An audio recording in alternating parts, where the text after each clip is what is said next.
Let's start the session with a little bit of introduction about myself. मेरा नाम है Anu Gupta, clear JE a long time back. पिछले 15 सालों से जेई और नीट की कोचिंग दे रहा हूं बच्चों को, और इन 15 सालों में हजारों बच्चों का डॉक्टर या आईआईटी बनने का सपना पूरा करने में मैं अपना योगदान दे चुका हूं। भरपूर उम्मीद मुझे इस बात की है बच्चों कि जिस तरीके से मैंने कोटा में रहते हुए इन बच्चों को अपना सपना पूरा करने में हेल्प किया है, वैसे ही आप भी जिस तरीके से मैं कोटा में पढ़ाता हूं वैसे मैं आपको भी अनअकैडमी में पढ़ाता हूं, यूट्यूब के थ्रू पढ़ाता हूं, फ्री ऑफ कॉस्ट पढ़ाता हूं। तो मुझे भरपूर उम्मीद है कि वैसे ही आप भी मेरे एक्सपीरियंस का फायदा उठाएंगे और अपना नाम इन सक्सेसफुल बच्चों की लिस्ट के अंदर लिख के अपना जो आपका जो टारगेट है उसे अचीव करेंगे।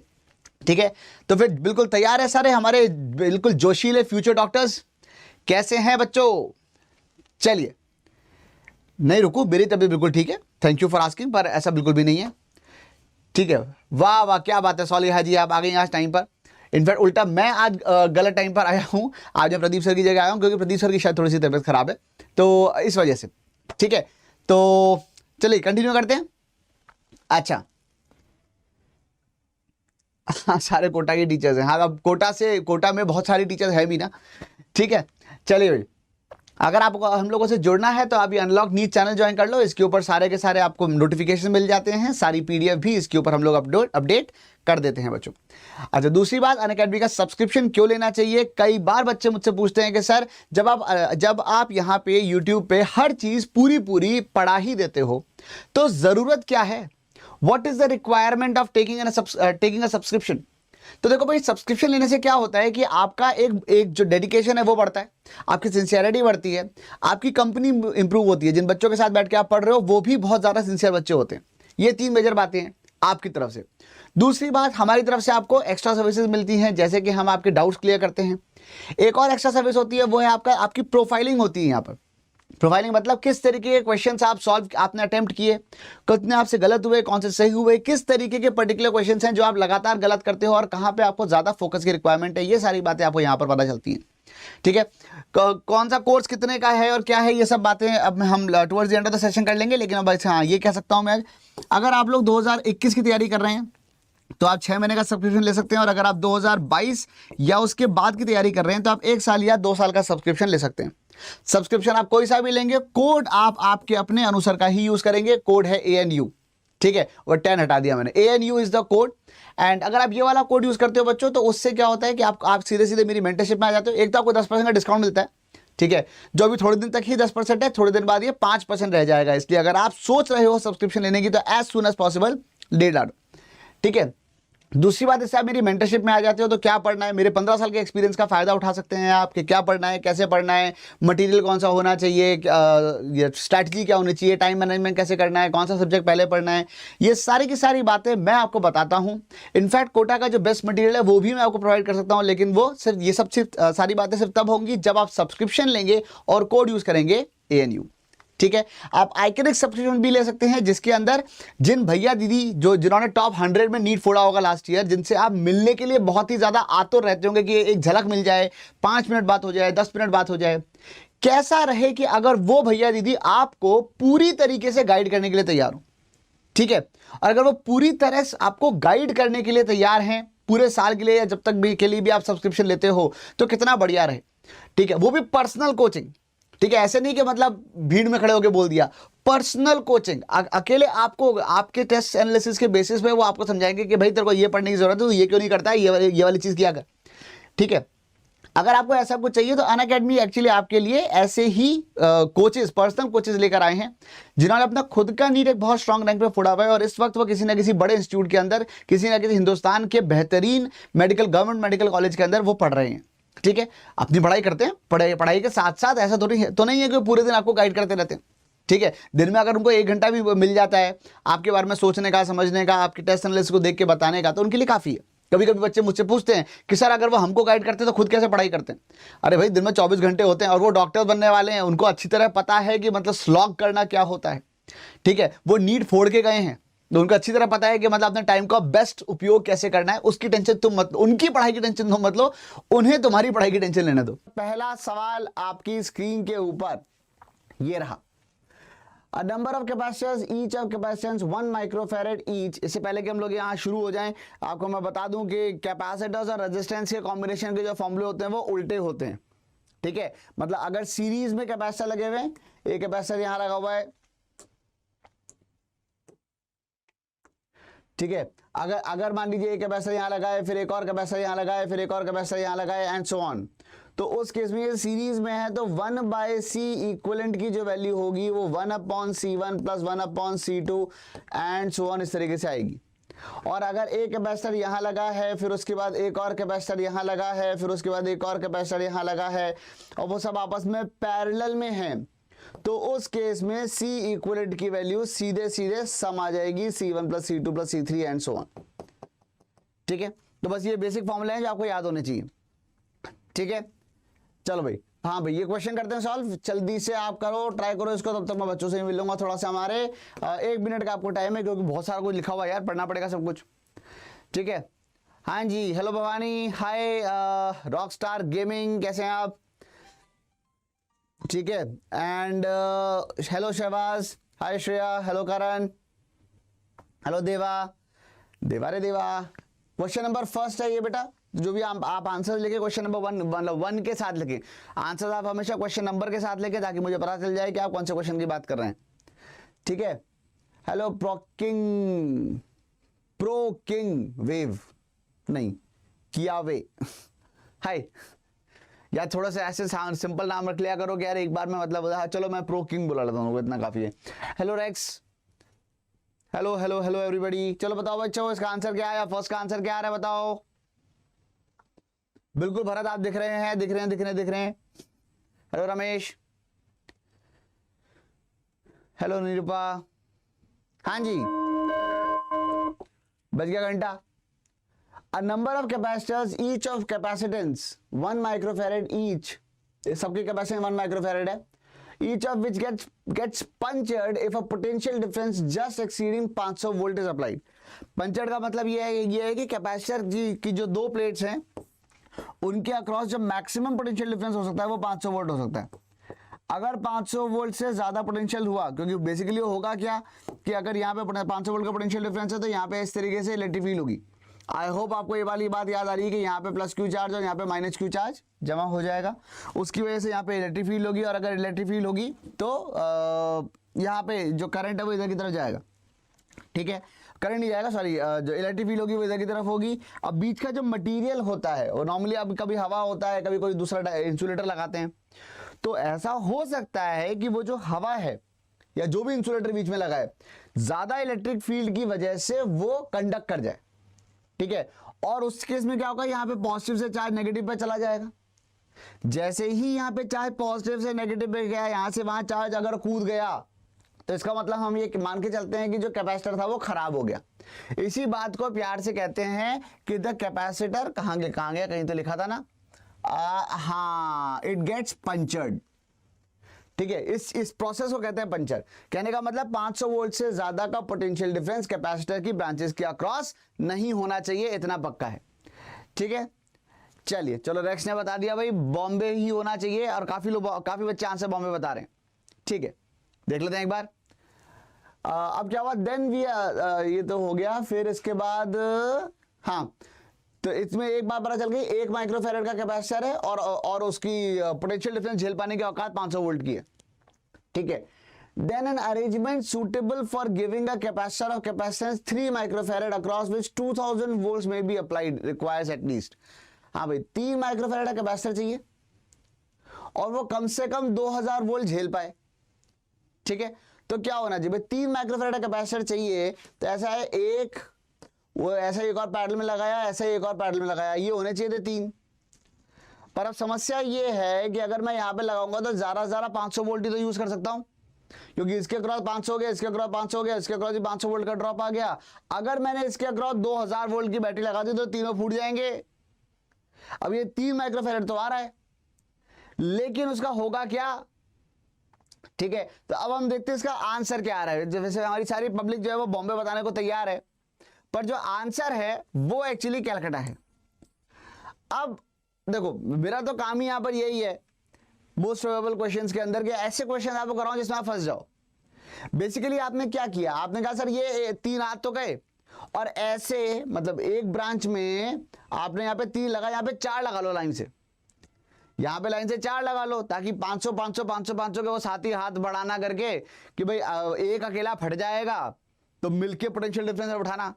तो यहाँ पे 2000 वोल्ट का पोटेंशियल ड्रॉप चाहिए, तो 1 2 3 और 4, आपने कहा भाई 4 लगा लेते हैं। लेकिन ये भी तो सोचो, अगर ये 3 था, सॉरी इसका जो कैपेसिटेंस था वो 1 था, ठीक है, अगर इसका कैपेसिटेंस 1 था, 4 लगाए तो इन सब का मिला के 1/4 आ गया, और 1/4 1/4 1/4 के 3 लगा भी दिए तो आए कितने, आए तो 3/4 ही। तो नेट तो फिर मतलब ऐसी अगर आपने 3 ब्रांचेस पैरेलल में लगा दी, आपका 12 देने का, ज्यादातर बच्चों ने आंसर 12 दिया था। 12 देने का आंसर क्या था, का रीजन क्या था कि 4 और ऐसी 4 की 3 ब्रांच लगा तो 4 × 3 12, यही सोच के दिया था ना 12। पर भाई ये भी तो सोचो, अगर ये सोच के अगर आपने दे दिया तो उस केस में जो कैपेसिटेंस आएगा वो 3 माइक्रोफैरेड है, ये सॉरी वो कितना आ जाएगा 1 माइक्रोफैरेड 1 1 1 1 मिला के 1/4, और 1/4 वाले 3 यानी कि 3/4, तो उससे तो 3/4 आया, नेट तो अपने को 3 चाहिए था। समझ में आ रही है ये वाली बात। तो इसलिए आंसर बॉम्बे तो नहीं होगा। तो हमें करना क्या पड़ेगा, अगर इस एक कॉम्बिनेशन का 3/4 ऑलरेडी आ चुका है, वो कॉम्बिनेशन कैसा लगेगा देखने में, वो कॉम्बिनेशन जो लगेगा देखने में वो मैं एक बार यहां पे बना देता हूं। बेसिकली उसमें क्या होगा कि आपको इतने ही और लगाने पड़ेंगे, ठीक है। तो अगर मैं यहाँ पे कॉम्बिनेशंस बनाता हूं तो वो कॉम्बिनेशंस बनेंगे कुछ इस तरीके के कि भाई अगर आपने कहा यार 1 2 3 4, फिर आपने कहा 1 और 1 2 3 4, और ये जो 12 वाले जो आंसर बता रहे थे उनके हिसाब से ये कॉम्बिनेशन होना चाहिए था, ठीक है। तो 1 1 1 1 मिला के क्या बन गया 1/4, फिर 1 1 1 1 1/4, 1 1 1 1 1/4 1/4 1/4 1/4 बन गया 3/4। हमें चाहिए था 3, इसका मतलब ऐसे ही 3 कॉम्बिनेशन और आएंगे, टोटल 4 कॉम्बिनेशन लगेंगे, ठीक है। और तब जाके हमारा आंसर जो है वो 3 माइक्रोफैरेड आएगा। इसका मतलब हमको यहाँ 12 इसमें है और 12 मल्टीप्लाइड बाय 4, तो आंसर जो आएगा वो 48 आएगा और बॉम्बे नहीं आएगा। क्लियरली समझ में आ गई सबकी ये वाली बात। चलिए आगे बढ़ते हैं। चलो भाई next is question number 2। Question number 2 ये रहा, effective capacity of the network between terminals A and B is. तो व्हीटस्टोन ब्रिज यहां पर भी वैलिड होता है, बस इतना ही मेरे ख्याल से हिंट काफी होगा। बाकी तो आप बहुत तेजी से सॉल्व कर सकते हो इस क्वेश्चन को। अरे अरे अरे अरे अरे अरे फटाफट से 30 सेकंड के अंदर मुझे इसका आंसर दो। सेकंड क्वेश्चन का आंसर क्या आ रहा है? वैसे मुझे लगता है मैं पीछे मुड़ूंगा और मुझे कुछ आंसर दिख जाएंगे ऑलरेडी। अरे आ गए बिल्कुल। अमित ने बता दिया, good morning. Hello Amit, good morning. Bhavani ने आंसर दे दिया है आगरा, ठीक है। अच्छा पिछला क्वेश्चन जो था फर्स्ट क्वेश्चन कितने लोगों का सही हुआ था? ये इसमें कोई ऐसा था कि मैंने किसी का देखा नहीं कि आंसर सी है। अगर आपको ऐसा लगता है कि हाँ सर ये गलती ऐसी है जो हम शायद एग्जाम में भी करते, और आपको ये लगता है कि यार हाँ सर ये क्वेश्चन देखने के बाद सही में यार हमने गलती करी थी और होपफुली हम ये वाली गलती दोबारा एग्जाम में नहीं करेंगे, और इनफैक्ट होपफुली का हमें पक्के से पता है कि आज हमने कुछ नया सीखा है, ये वाली गलती दोबारा नहीं होगी। अगर ऐसा है तो जल्दी से चैट में अंगूठे दिखाओ या वीडियो लाइक कर दो, जैसा भी आपको सही लगे, ठीक है। ये वाला क्वेश्चन क्या है? This is a pretty simple question, और पब्लिक का जो आंसर है वो भर के आ गया है आगरा, ठीक है। एक मिनट, किसी ने कुछ अच्छा सवाल पूछा। रचित ने पूछा sir how to calculate the breakdown voltage of a capacitor. Rachit mostly जो ब्रेकडाउन वोल्टेज होता है, या जिसे हम जो अभी पिछले क्वेश्चन में 500 वोल्ट पंचर्ड वाला था, वो वोल्टेज दे रखा होता है, ठीक है। या फिर ज्यादा से ज्यादा ये हो सकता है कि जैसे अगर कोई ये इस तरीके से कैपेसिटर है, अगर इनके बीच की दूरी दे रखी है, ठीक है, और जो बीच में जो इंसुलेटर भरा हुआ है उसकी अगर डाइलेक्ट्रिक स्ट्रेंथ दे रखी है, मतलब मैक्सिमम इलेक्ट्रिक फील्ड जो वो बर्दाश्त कर सकता है वो दे रखी है। तो अगर डाइलेक्ट्रिक स्ट्रेंथ E0 है तो सिंपल सी बात है E0 मल्टीप्लाइड बाय D यही देगा आपको ब्रेकडाउन वोल्टेज। भाई जितनी ज्यादा इलेक्ट्रिक फील्ड ये बर्दाश्त कर सकता है वो मैक्सिमम इलेक्ट्रिक फील्ड लगा दो, उसको डिस्टेंस से मल्टीप्लाई कर दो, उस टाइम पे जो पोटेंशियल डिफरेंस होगा वही तो ब्रेकडाउन वोल्टेज है। वैसे वो डाइलेक्ट्रिक स्ट्रेंथ दें आपको मटेरियल की, या फिर वो सीधे ब्रेकडाउन वोल्टेज ही दे देते हैं, तो कोई खास बात नहीं है, ठीक है ना। हाल फिलहाल ये वाला सवाल, तो यहाँ पर देखो 6/6 इक्वल टू 6/6 आ रहा है, और इसका मतलब ये जो बीच में ये जो बाइसेप लटके हुए हैं ये तो शोपीस है, इनको भूल जाओ, ठीक है। तो अब 6 और 6 3, 6 और 6 3, 3 और 3 6, आंसर हो गया आगरा। समझ में आ गया सबके? अच्छा,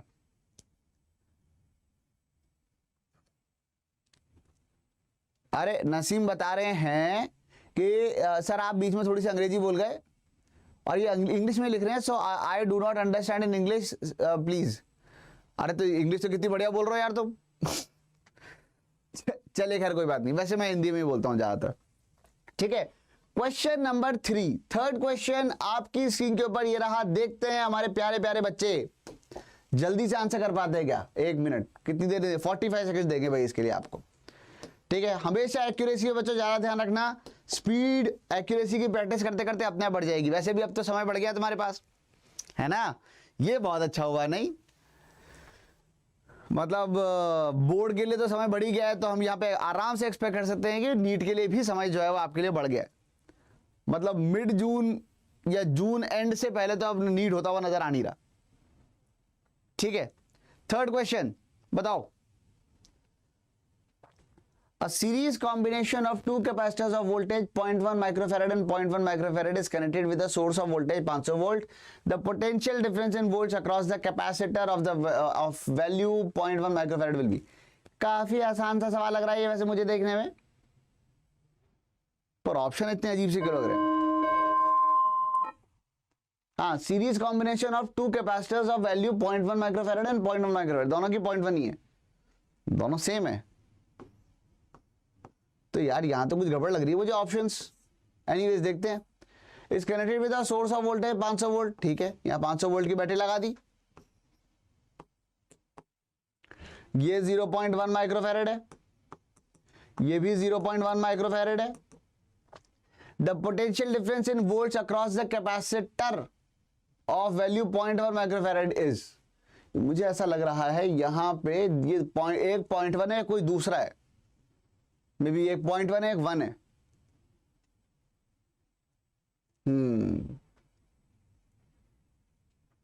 आंसर देखो, ये 0.1 नहीं होगा, ये ना 1 होना चाहिए मेरे ख्याल से। इसको चेंज कर लेते हैं, थोड़ा सा चेंज करना पड़ेगा क्योंकि मिसप्रिंट हो गया है, जिसकी वजह से अभी ऑप्शन में तो कोई आंसर आ ही नहीं रहा। इसको 1 कर देते हैं। हाँ, तो अगर ये 1 माइक्रोफैरड है तो 0.1 का क्रॉस पोटेंशियल ड्रॉप कितना होगा ये अगर पूछा जा रहा है तो क्या लिखेंगे हम लोग यहाँ पर? सीधी सी बात यहाँ पर ये हो जाएगी कि ये 500 वोल्ट का कद्दू कटेगा, दोनों बटेगा। ठीक है, और 1.5 जो है ये 1 हो गया, चलो मान लो ये 1 हो गया। ठीक है, अगर ये 1 हो गया तो मैं क्या कह सकता हूं? Q equal to CV, charge दोनों का सेम। ठीक है, इसका मतलब C1 V1 equal to C2 V2। अगर C1 है 0.1, उसके अक्रॉस पोटेंशियल डिफरेंस है V1, और दूसरा हो गया C2, अगर इसके अक्रॉस पोटेंशियल ड्रॉप आया V1 तो इसके across potential drop 500 minus V1 आ जाएगा। ये वाली बात समझ में आ रही है क्या? ठीक है, ये 500 माइनस V1 आया तो ये हो जाएगा C2 is 1 multiplied by 500 minus V1। ये देखो ये वाली बात समझ में आ गई कि नहीं आ गई? ठीक है, तो यहां से पता चला V1 की वैल्यू कितनी आ गई? V1 की वैल्यू आ गई 10, उधर आ गया 5000 माइनस 10 V1, और वो 10 V1 इधर आया। 11 V1 की वैल्यू आ गई है 5000, तो V1 की वैल्यू आ गई है 5000 अपॉन 11। 5000 अपॉन 11 का मतलब कितना हो गया? 5000 अपॉन 10 500 होता है। 500 से थोड़ा सा छोटा आंसर आएगा क्योंकि डिनोमिनेटर थोड़ा सा बड़ा हो गया। ये थोड़ी सी फास्ट कैलकुलेशन की ट्रिक्स होती है, हमें हर टाइम पूरा पूरा कैलकुलेट नहीं करना होता है। जब आपको ऑप्शंस दूर दूर दिख रहे हैं तो आप सिंपली कह सकते हो 5000 अपॉन 11 लिखा हुआ है, तो 5000 अपॉन 11 को एग्जैक्टली डिवाइड करके सॉल्व करने की जरूरत नहीं है। 5000 अपॉन 10 करते तो फिर 500 आता। अब डिनोमिनेटर थोड़ा सा बड़ा कर दोगे तो कुल मिला के चीज थोड़ी सी छोटी हो जाएगी, सिंपल सी बात है। तो 500 से थोड़ा छोटा ऑप्शन कौन सा दिख रहा है? वो दिख रहा है आंसर दिल्ली, तो आंसर आ जाएगा दिल्ली। ठीक है, वो थोड़ा सा मिसप्रिंट था, ये पॉइंट, ये दूसरा वाला 0.1 नहीं था, दूसरा वाला 1 माइक्रोफैरड था। ठीक है, चले, Delhi is the correct answer, बिल्कुल सही बात है। समझ में आ गई बेटा? अच्छा, नेक्स्ट क्वेश्चन, क्वेश्चन नंबर 4 आपकी स्क्रीन के ऊपर ये रहा। जल्दी से बता दो बच्चों, इस कॉम्बिनेशन का कैपेसिटेंस क्या आएगा? ये अच्छा, ये आसान सवाल है बच्चों, मैं एक्सपेक्ट करता हूं कि आप लोग इसको खुद से बिना किसी हेल्प के सॉल्व करेंगे। ट्राई करो, ठीक है, make the best out of it and देखते हैं फिर उसके बाद क्या होता है। फोर्थ क्वेश्चन सॉल्व करो, ठीक है।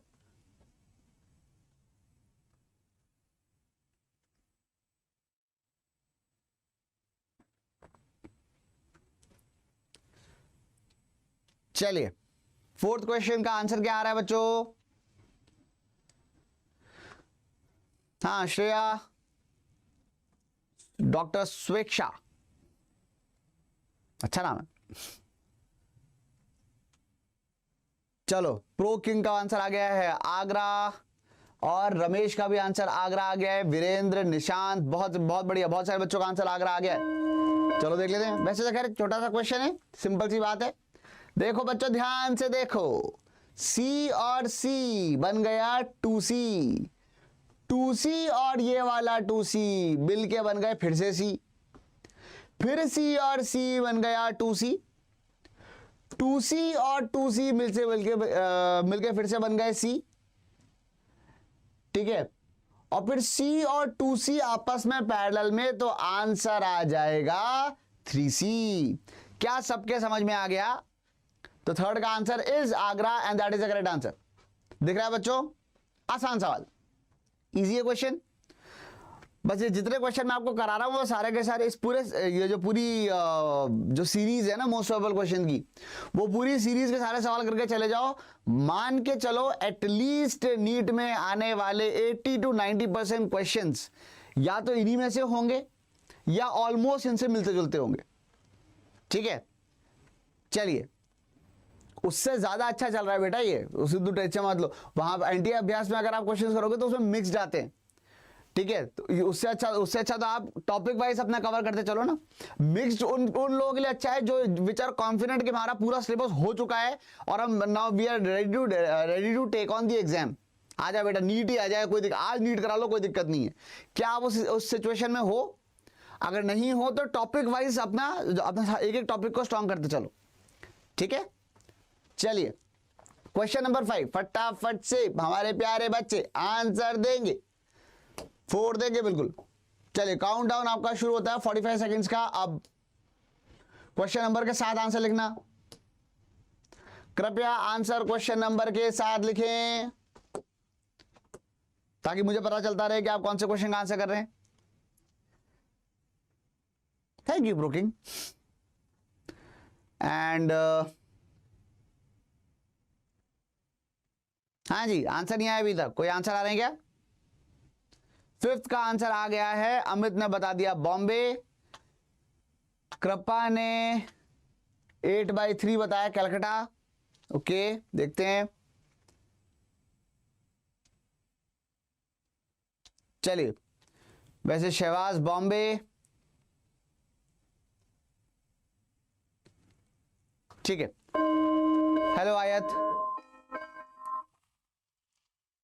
भाई, अब आपके पास अब मतलब हम मोटा मोटा हम ये कह सकते हैं कि ऑलमोस्ट अभी तक मैं बार बार कह रहा था 4 महीने बचे, 4 महीने बचे।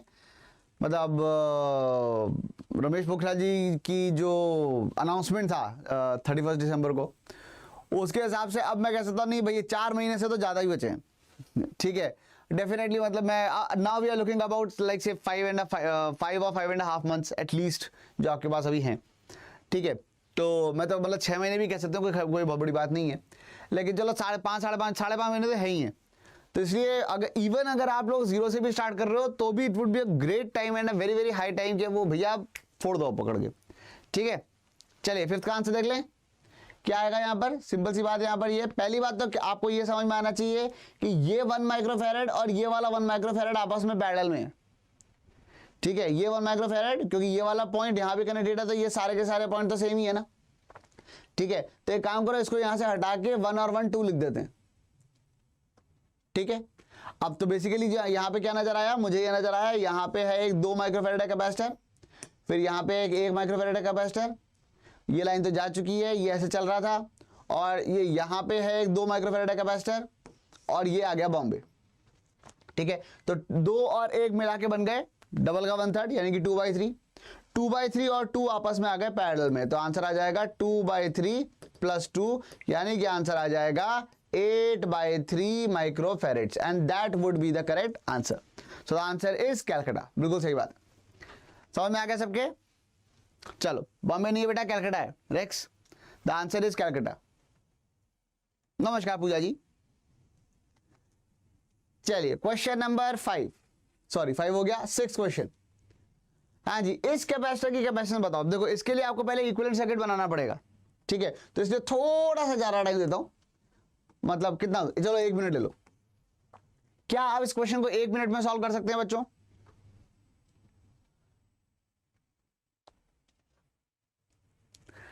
हाँ, क्या हुआ? पिछला क्वेश्चन में गड़बड़ हो गई? थर्मोडायनेमिक्स और थर्मोकेमिस्ट्री में क्या डिफरेंट है? थर्मोडायनेमिक्स एंड थर्मोकेमिस्ट्री, थर्मोकेमिस्ट्री तो अलग ही चीज होगी, उसके अंदर तो रिएक्शंस और वो सब चीजें होती हैं. थर्मोडायनेमिक्स के अंदर एक ही गैस है, वो एक्सपैंड हो रही है, कॉन्ट्रैक्ट हो रही है, वर्क डन कितना है, ये सब चीजें होती हैं. वहां पे रिएक्शंस नहीं होते. ठीक है, गुड मॉर्निंग मनीष. ठीक है, अच्छा मनीष नहीं पूछा था ये. ओके, हाँ जी, इस क्वेश्चन का आंसर कुछ हुआ क्या? ऑप्शंस आपके सामने हैं.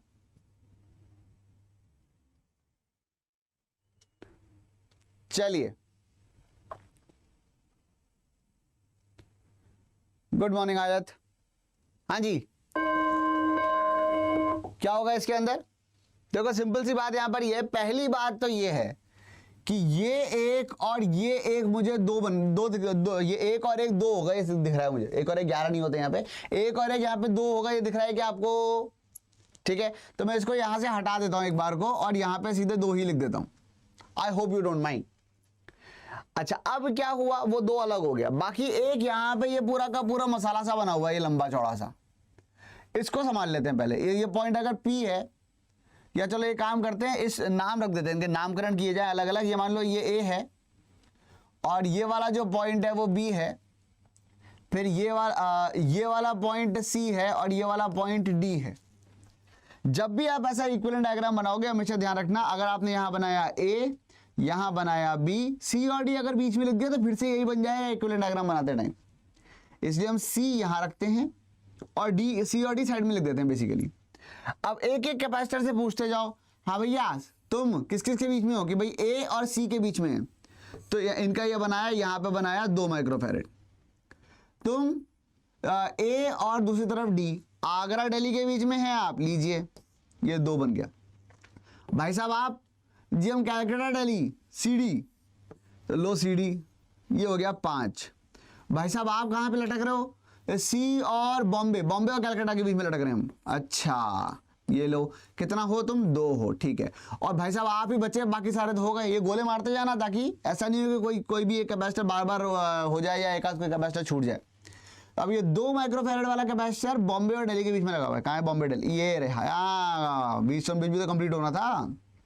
अच्छा, साथ में ये B और Q के बीच में 2 माइक्रोफैरेड और है, इधर 2 और है. अब मेरे ख्याल से हमारे बच्चे इसको बहुत आसानी से सॉल्व कर सकते हैं. यही तो P है, P और Q आ गया.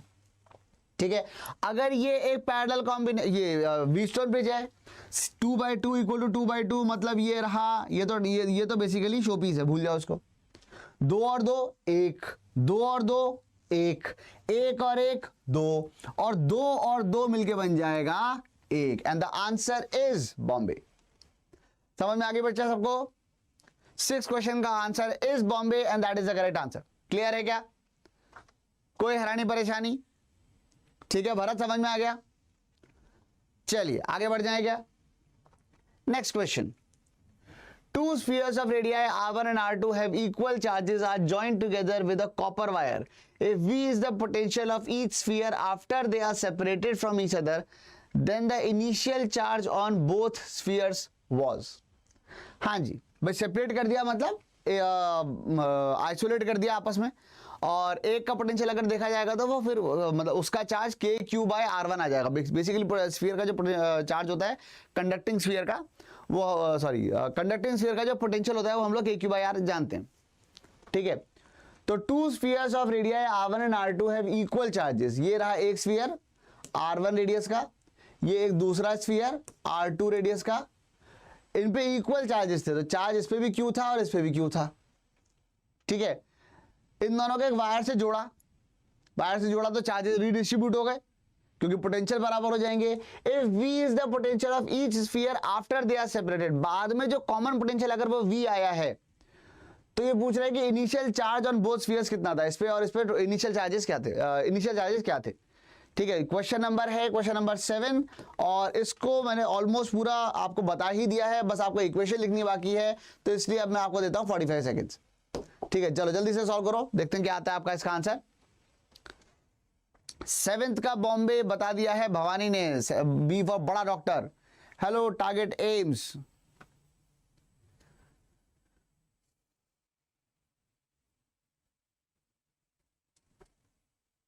चलिए 5th क्वेश्चन में वर्टिकल वाला समझ में नहीं आया। 5th क्वेश्चन कौन सा था भाई? वर्टिकल वाला, ये वाला पॉइंट यहां पे कनेक्ट कर सकते हो ना आप। ठीक है, ये वाला जो पॉइंट है वो आप यहां पे कनेक्ट कर सकते हो, और अगर आपने ये वाला पॉइंट यहां कनेक्ट किया तो ये चीज इससे जुड़ गई ना, तो 1 और 1 2 बन गया पैरेलल में। ये 2 है, फिर ये 2 यहां पे हट गया, बाकी ये 1 और ये 2 तो वैसे ही लिख दिए जैसे लिखे थे, सॉल्व कर दिया इसको। ठीक है, हाँ जी नेक्स्ट क्वेश्चन ये वाला था। हाँ, क्या आया आंसर इसका? 7th का answer Bombay, B for Bengal. क्या बात है शुभदीप, क्या नाचो भलो छो तो। एंड सुमित का भी बॉम्बे आ रहा है, टारगेट एम्स का भी बॉम्बे आ रहा है, पब्लिक का बॉम्बे आ रहा है भाई। And the answer is in fact Bombay. Bombay is the correct answer. कैसे आया?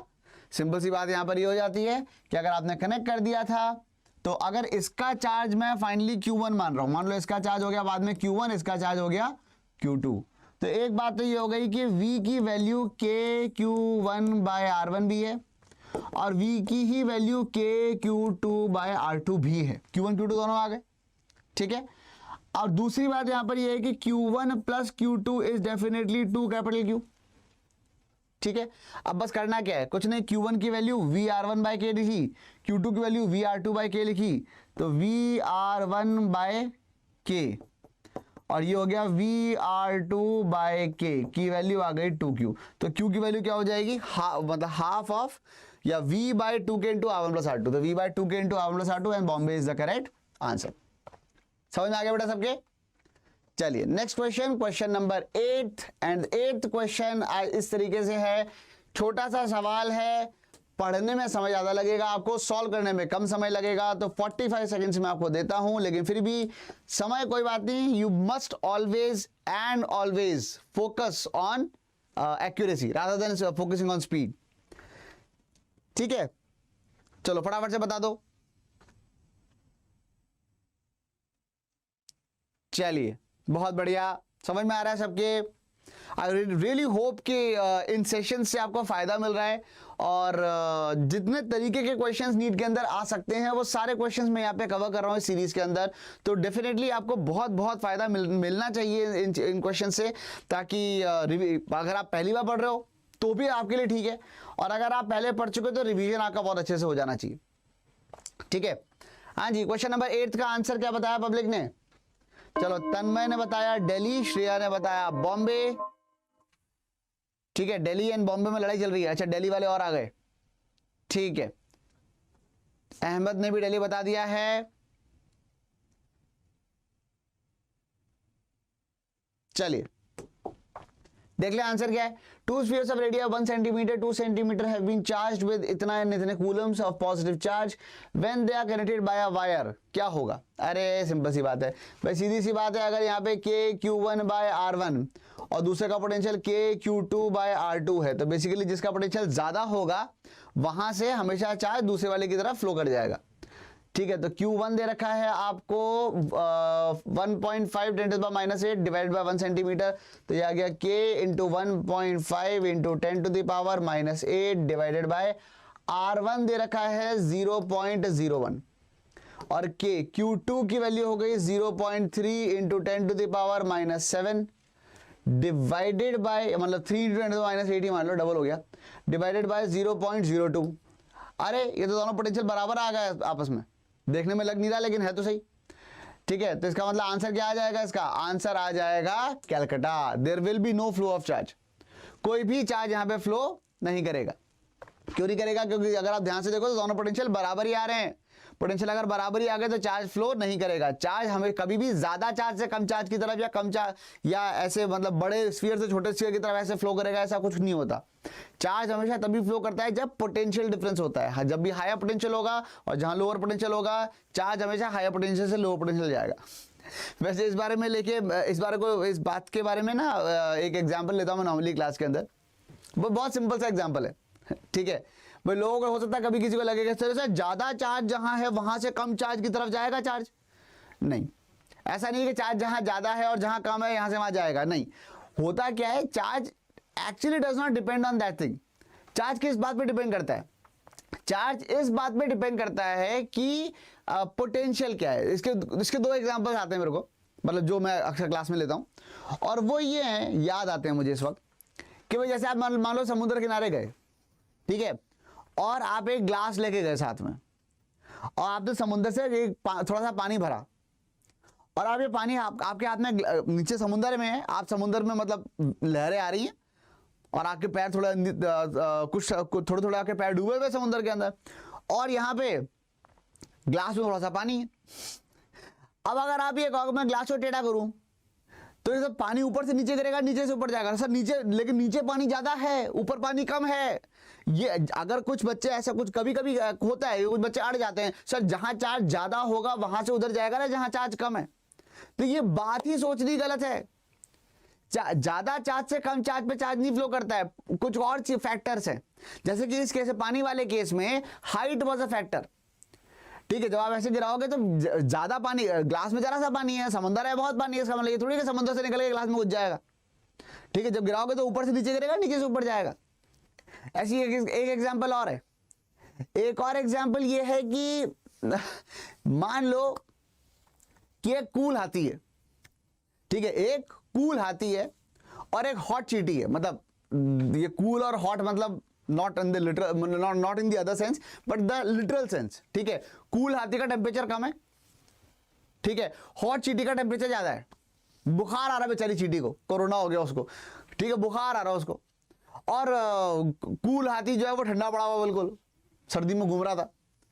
अब अगर ये दोनों मान लो कि कहीं कहीं टहलते हुए मिले और टच हो जाए एक दूसरे को, ठीक है, हाई फाइव दे दिया इन्होंने एक दूसरे को, गॉड ब्लेस द चींटी। एनीवेज, अगर इन्होंने हाई फाइव दे दिया या टच किया एक दूसरे को, तो अगर आप देखो तो in general total thermal energy तो हाथी की ज्यादा है, क्योंकि टेम्परेचर बेसिकली एवरेज एनर्जी बताता है पर मॉलिक्यूल। हाथी के बाद भर भर के मॉलिक्यूल्स हैं, इतने सारे मॉलिक्यूल, इतना भारी लंबा चौड़ा, तो टोटल एनर्जी हाथी की ज्यादा है। टोटल एनर्जी चींटी की बहुत कम है, लेकिन फिर भी जो हीट फ्लो करेगी वो ऐसा नहीं है फिर भी हाथी से चींटी पे चली जाएगी, हीट फिर भी चींटी से हाथी पे जाएगी। क्यों? क्योंकि टेम्परेचर, वहां पे टेम्परेचर डिफरेंस पे डिपेंड करता है। टेम्परेचर किसका ज्यादा है? चींटी का ज्यादा है, ठीक है। ऐसे जब चार्ज फ्लो करता है तो वो चार्ज इस बात पे डिपेंड नहीं करता कि चार्ज की क्वांटिटी ज्यादा कहां है। चार्ज जब फ्लो करता है तो वो इस बात पे डिपेंड करता है कि पोटेंशियल ज्यादा कहां है। यहां पर दोनों के पोटेंशियल आपस में बराबर आ रहे थे, इसलिए there is no flow in the charge. समझ में आ गई बच्चों ये वाली बात? अच्छा, आगे बढ़ जाएं, ठीक है। चलो नेक्स्ट क्वेश्चन, क्वेश्चन नंबर 9 आपके सामने ये रहा। चलो बच्चों देखो जरा, देखें क्या आपके समझ में आता है इस क्वेश्चन के अंदर, और समय मिलेगा इसके लिए आपको थोड़ा सा, ज्यादा नहीं मिलेगा, देखो, ठीक है। कैलकुलेशन हल्की फुल्की कैलकुलेशन है, उम्मीद है मुझे आप जल्दी से इसको सॉल्व कर लेंगे। 45 सेकंड से आपके पास। 9th कहां से बताइए, ठीक है। चलिए बताओ जल्दी जल्दी बताओ।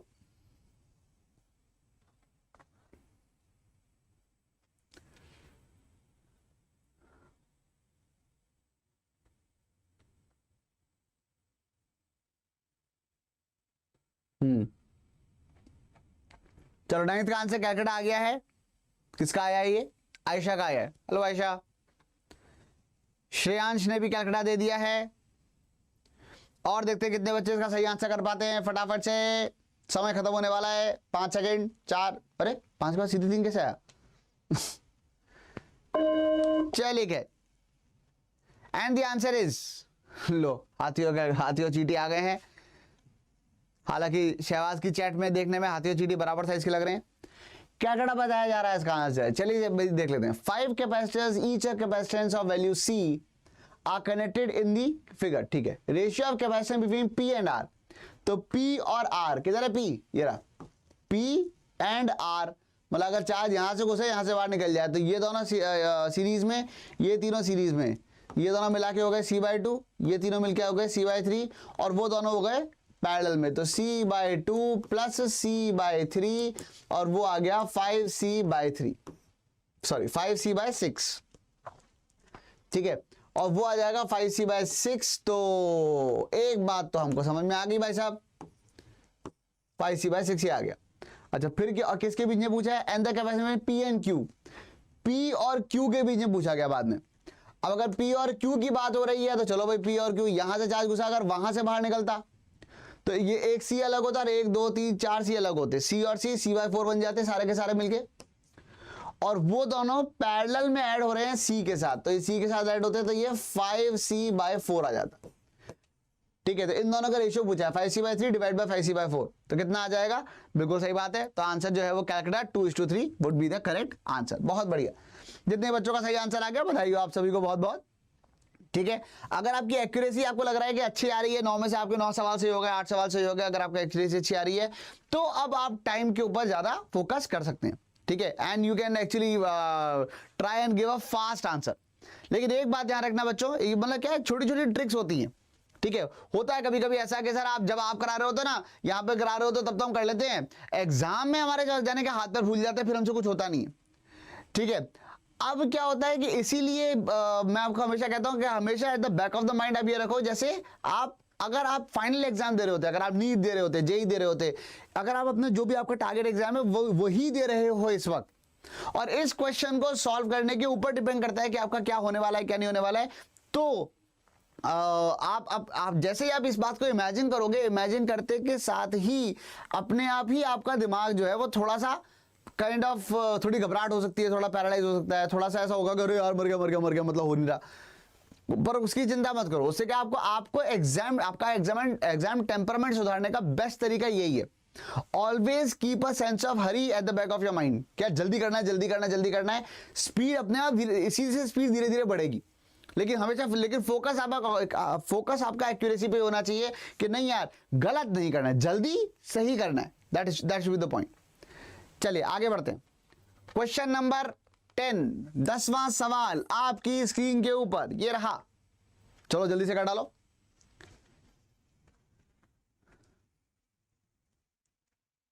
चलिए 10th क्वेश्चन फटाफट से बताएंगे हमारे प्यारे प्यारे बच्चे।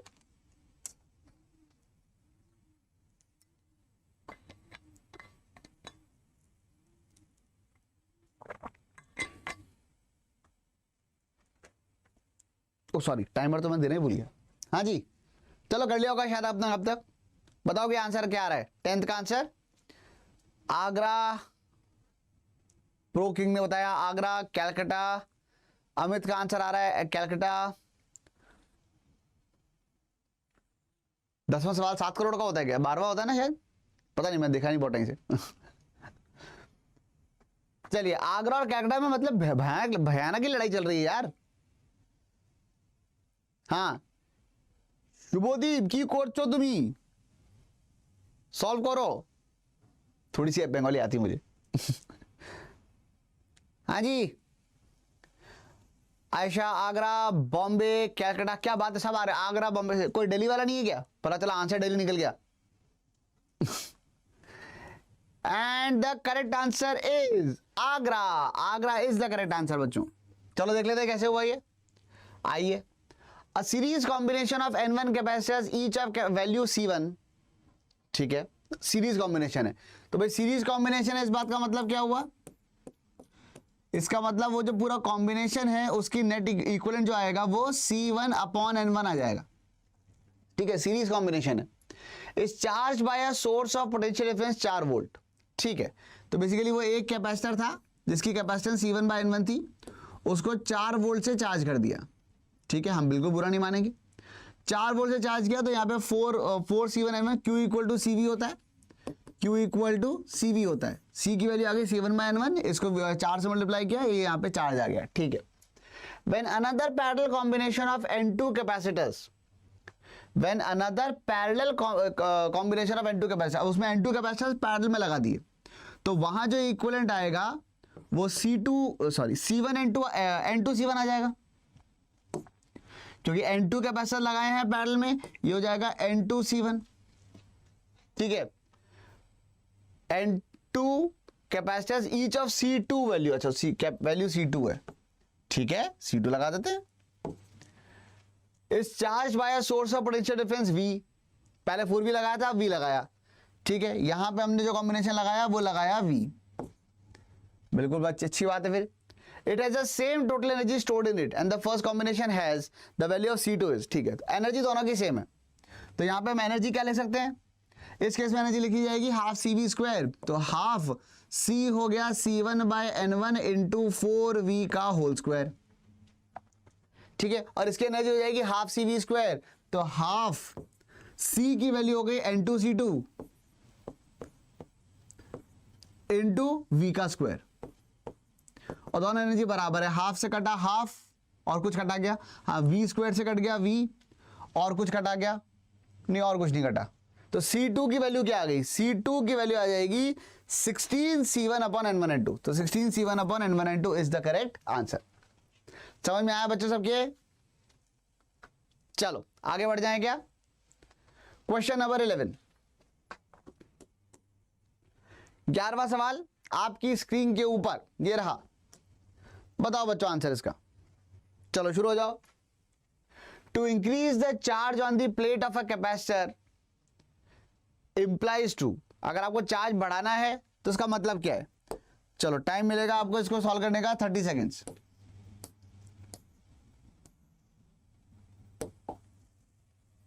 करो भाई सॉल्व, 30 सेकेंड्स का टाइम है, सॉल्व कर डालो।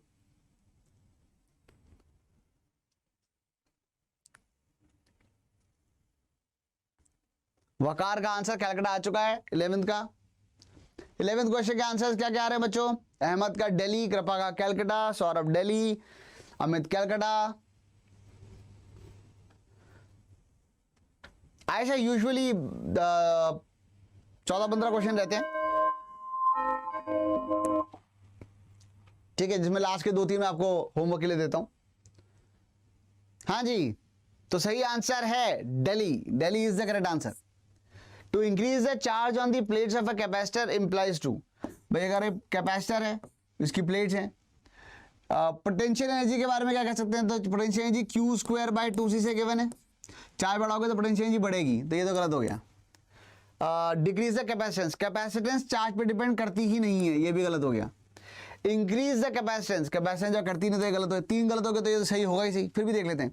Increase the potential difference, Q is equal to CV, C is independent of charge और पोटेंशियल डिफरेंस, सीधी सी बात है, Q बढ़ाओगे तो V तो बढ़ ही जाएगा, यानी कि सही आंसर हो जाएगा दिल्ली, ठीक है।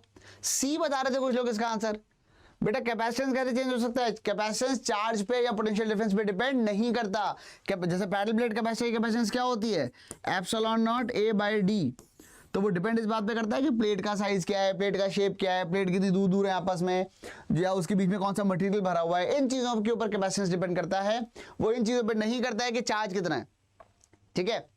चलिए नेक्स्ट क्वेश्चन, अगला है जो है वो क्वेश्चन ये वाला है, the earth has volume V and the surface area A, then its capacitance would be. हाँ ये अच्छा सवाल है, चलो देखते हैं ये वाला आप कर पाते हो क्या। क्वेश्चन नंबर 12 है ये, और इसको आप सॉल्व करेंगे 45 सेकंड से करके, चलो 40 सेकंड ले लो। ये क्वेश्चन नंबर 12 है, 12 है ना, हाँ जी, क्वेश्चन नंबर 12 क्या लग रहा है answer,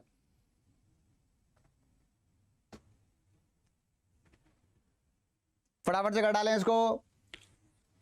earth has a volume V and the surface area A, then its capacitance would be, कितनी होगी इसकी कैपेसिटेंस आपको बताना है, क्या लगता है?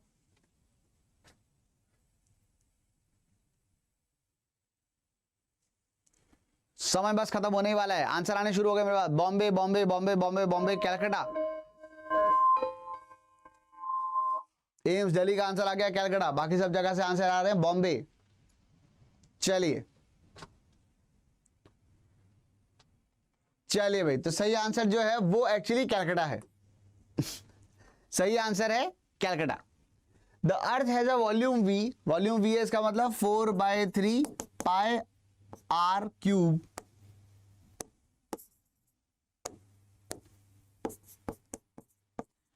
की वैल्यू वी दे रखी है, ठीक है। एंड सरफेस एरिया ए यानी कि 4 पाई आर स्क्वायर की वैल्यू ए दे रखी है। बेसिकली अगर मैं इससे इसको डिवाइड कर दूं, ठीक है, सॉरी इसको इससे डिवाइड कर दूं तो ए 2 आर कट जाएंगे, तो यहां पे आ गया 4 पाई आर स्क्वायर और यहां पे आ गया ए, और डिवाइड कर देते हैं। तो डिवाइड करोगे तो क्या लिखा हुआ नजर आएगा, डिवाइड करते ही लिखा हुआ नजर आएगा दिस।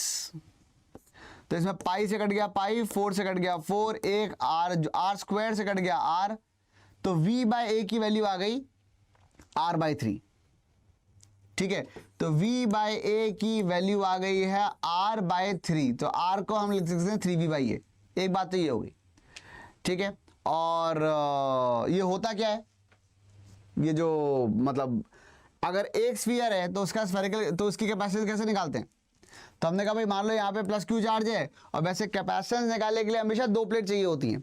एक पे प्लस क्यू डालते हैं, दूसरे पे माइनस क्यू डालते हैं, दोनों का पोटेंशियल डिफरेंस निकालते हैं, उसको क्यू इक्वल टू CV में डालते हैं, तब जाके C निकल के आता है। अब बात यहाँ पर ये है कि यहाँ पे प्लस क्यू डाला, माइनस क्यू मान लिया इन्फिनिटी पे है, ठीक है। इसका रेडियस अगर R है तो इसका पोटेंशियल हो गया KQ/R। इन्फिनिटी वाले का पोटेंशियल वैसे ही 0 है, तो पोटेंशियल डिफरेंस हो गया, यही हो गया KQ/R। इसको लिख दिया Q इक्वल टू CV होता है, ठीक है। Q इक्वल टू CV होता है, V आ चुका है, V को लिख दिया Q/C। जैसे ही V को लिखा Q/C, Q से Q कटा और C की वैल्यू आ गई R/K, ठीक है। जैसे ही C की वैल्यू आई R/K, अब यहां पर देखो हमें क्या करना था, कैपेसिटेंस निकालनी थी, तो कैपेसिटेंस की वैल्यू हो जाएगी R/K। K हो गया खुद ही 4 पाई एप्सिलॉन नॉट ऊपर मल्टीप्लाइड बाय R, R खुद क्या है 3v/a, तो ये आ जाएगा 12v epsilon not 12 pi epsilon not v/a। तो 12 पाई एप्सिलॉन नॉट v/a यानी कि आंसर आ जाएगा कैलकाटा। समझ में आ गया बच्चों कैलकाटा। चलो बिल्कुल सही बात है, टारगेट एम्स दिल्ली, आपने बिल्कुल सही आंसर दिया था।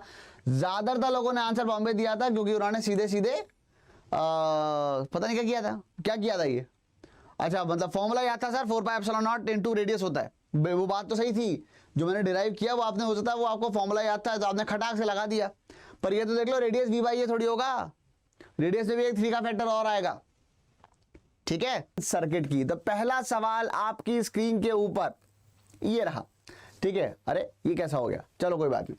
हाँ भाई आप सवाल सॉल्व करो, तब तक मैं ऑप्शन लगा देता हूँ, option A, option B, option C and option D.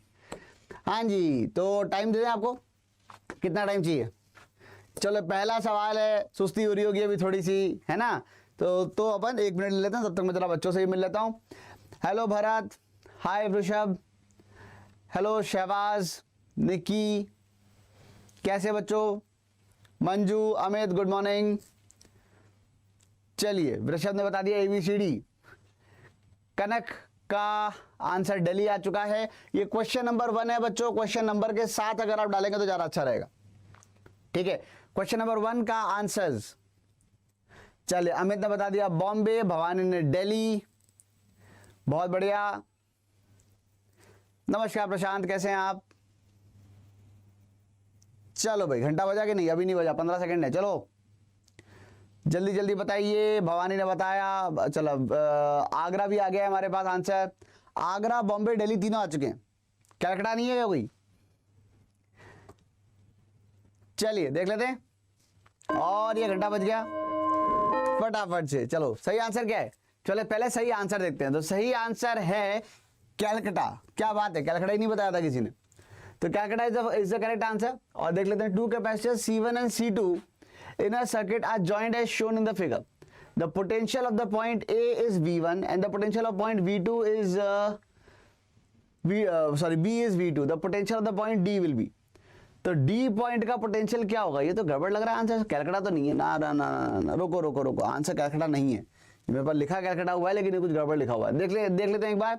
Simple सी बात यहाँ पर ये है कि जो चार्ज यहाँ जाएगा, ठीक है, जो भी चार्ज यहां से जाएगा वही चार्ज यहाँ पे इस पे भी वही चार्ज आएगा, इस पे भी वही चार्ज आएगा। इनफैक्ट अगर मैं प्लेट्स के ऊपर चार्ज की बात करूं तो चार्ज किस तरीके से दिखेगा? इस वाली प्लेट पे प्लस क्यू, फिर इस वाली प्लेट पे माइनस क्यू, फिर वो चार्ज क्यू क्यू क्यू गया इस वाली प्लेट पे प्लस क्यू। और कैपेसिटर की एक प्लेट से दूसरी प्लेट पे कभी चार्ज कूदता नहीं है। लेफ्ट वाली प्लेट पे चार्ज प्लस क्यू आया तो उसने राइट वाली प्लेट को फोन कर दिया, मेरे पास चार्ज आ गया तू आगे से छोड़ दे। उसमें से भी आगे प्लस क्यू चला जाएगा, पर वो जो राइट वाली प्लेट थी वो तो न्यूट्रल थी, उसमें से जब आगे प्लस क्यू चार्ज जाएगा तो ये जो है ये माइनस क्यू बन जाएगा। ये वाली बात सबके समझ में आ गई क्या? ये चार्ज यहां से आया, ठीक है, वो लेफ्ट वाली प्लेट पे अटक गया, वहां से वो राइट वाली प्लेट पे कूद नहीं सकता चार्ज कभी भी। कैपेसिटर की एक प्लेट से दूसरी प्लेट पे कभी भी चार्ज फ्लो नहीं करता। इनफैक्ट मान के चलिए कि अगर कैपेसिटर की एक प्लेट से दूसरी प्लेट पे चार्ज चला गया, इसका मतलब वो प्लेट खराब, वो कैपेसिटर खराब हो गया, ठीक है। अच्छा, अब क्या हुआ? ये प्लस क्यू माइनस क्यू, फिर ये प्लस क्यू माइनस क्यू, और ऐसे चार्जेस आ गए। चार्ज कांस्टेंट है और क्यू इक्वल टू, चार्ज के बारे में हम और क्या कह सकते हैं? और दूसरी बात जो हम कह सकते हैं चार्ज के बारे में वो ये है कि Q is equal to CV। अब अगर Q सेम है तो C1 V1 की वैल्यू C2 V2 के बराबर आएगी, और टोटल जो ड्रॉप आ रहा है, या इसको एक काम करते हैं, V1 V1 तो V2 तो उसको दे रखा है, तो एक इसको बोलते हैं V1 डैश और इसको बोलते हैं V2 डैश, यहाँ का पोटेंशियल डिफरेंस, ठीक है। तो C1 V1 dash is equal to C2 V2 dash, ठीक है। अच्छा, अब क्या कहा जा सकता है? यहाँ का पोटेंशियल कितना हो जाएगा ये पूछा जा रहा है। तो हम ये कह सकते हैं कि भाई जो चार्ज यहाँ से गया वही चार्ज यहाँ से गया, Q इक्वल टू CV होता है, तो VA माइनस VD, ये तो हो गया यहाँ का पोटेंशियल डिफरेंस यानी कि V1 डैश, ठीक है। और चार्ज हो गया ये दिस इंटू C1, तो C1 V1 dash is equal to, और C2 V2 dash, C2 into और V2 डैश क्या बन जाएगा? V2 डैश बन जाएगा VD माइनस VB। और सबकी वैल्यू डाल देते हैं, एक काम करते हैं, इसका जो पोटेंशियल है उसको V मान लेते हैं, V निकालना है अपने को, तो ये बन जाएगा V1 minus V into C1 is equal to C2 multiplied by V minus V2, ठीक है। और इसी को अगर हम सॉल्व करेंगे तो क्या आंसर आ जाएगा बच्चों? जैसे ही हम इसको सॉल्व करेंगे तो जो आंसर आएगा वो क्या आ जाएगा? वो आ जाएगा, देख लेते हैं एक बार। सॉल्व किया तो यहां पर आया C1 V1 minus C1 V is equal to C2 V minus C2 V2, ठीक है। इसको इधर लेके आया तो C1 V1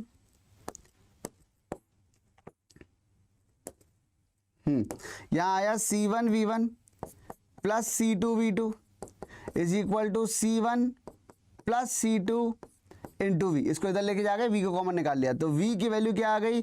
C1 V1 plus C2 V2 upon C1 plus C2, ये आ गई V की वैल्यू जो ऑप्शन में दे रखा है। क्या? बिल्कुल, option A is the correct answer. इसका सही आंसर होगा ऑप्शन ए। बी नहीं आया बेटा, ए आया, ठीक है। समझ में आ गई सबके? चलिए नेक्स्ट क्वेश्चन देखते हैं। अगला जो सवाल है वो ये है। नेक्स्ट क्वेश्चन क्या है? A circuit has a section A B, ठीक है। In the figure E is equal to 10 volt, इसका 10 वोल्ट की बैटरी है। C1 दे रखा है, C2 दे रखा है, पोटेंशियल डिफरेंस A और B का दे रखा है 5 वोल्ट। तो द वोल्टेज अक्रॉस C1 है, C1 का पोटेंशियल डिफरेंस कितना है? कैसे निकालेंगे इसको? चलो एक बार ट्राई कर लो बच्चों, आप लोग 1 मिनट का टाइम आपके लिए है, ठीक है। ट्राई करो, सॉल्व करो। एक्यूरेसी पे ज्यादा ध्यान दें बच्चों और स्पीड पे कम, ठीक है। You have to be more accurate. आपका जस्ट मेक श्योर कि आप भले आपको थोड़ा टाइम ज्यादा लगे लेकिन आपका आंसर सही होना चाहिए, that is the most important thing. चलो जल्दी से बता दो। क्वेश्चन नंबर 2 है ये, आप जो भी आंसर लिखे क्वेश्चन नंबर के साथ लिखें, ठीक है। फटाफट बताओ बच्चों, सेकंड क्वेश्चन का आंसर क्या आ रहा है? शहबाज बता रहे हैं दिल्ली आ रहा है और रेक्स ने बताया दिल्ली, ठीक है, बहुत बढ़िया। अमित ने बताया बॉम्बे,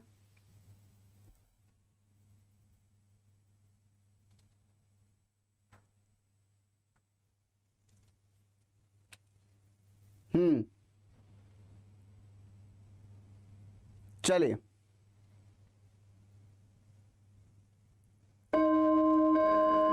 क्वेश्चन क्लियर नहीं दिख रहा, ऐसा कुछ है क्या? क्या आप लोगों को क्वेश्चन क्लियरली नजर आ रहा है सबको?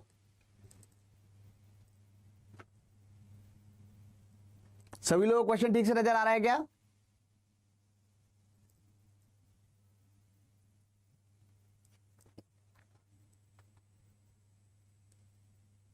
ओके ओके, एक मिनट, पिछले क्वेश्चन में गड़बड़ करी है। ये C1 E1 plus C2 V2 upon C1 plus C2 है। थैंक यू शफा बताने के लिए। ये आंसर इसका ये आएगा, सॉरी सॉरी सॉरी सॉरी, एक गड़बड़ कर दी मैंने।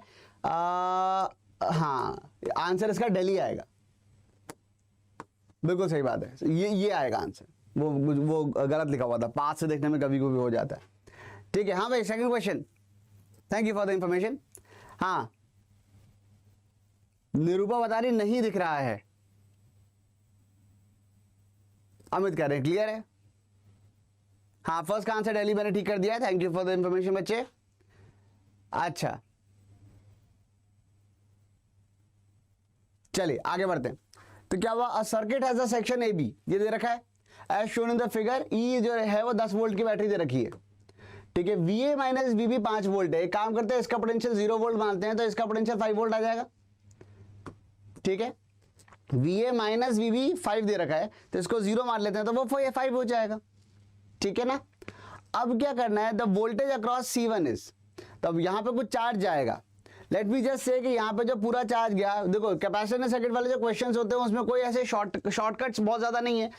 ठीक है, जो होंगे वो मैं बता दूंगा, लेकिन पहले जो एक्चुअल तरीका है उसको अपन लोग देखते चलते हैं।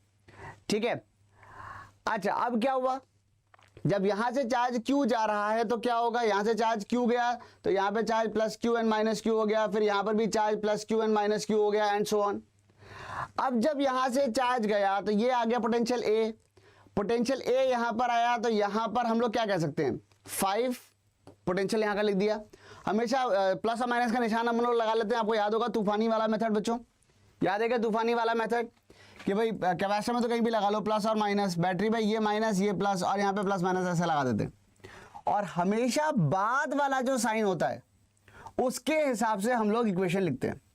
तो 5 बाद वाला साइन क्या है, माइनस, और Q इक्वल टू CV होता है, तो V इक्वल टू Q/C होता है किसी भी कैपेसिटर में। चार्ज आ गया Q, पॉसिबल का चार्ज, डिवाइडेड बाय C1, और फिर यहां से यहां पे बाद वाला साइन हो गया प्लस, कितना 10, फिर यहां पे बाद वाला साइन हो गया माइनस, कितना अगेन Q/C, Q कितना है वही वाला Q, divided by C2 is equal to 0। क्या आपको यहां पे ये एक इक्वेशन समझ में आई?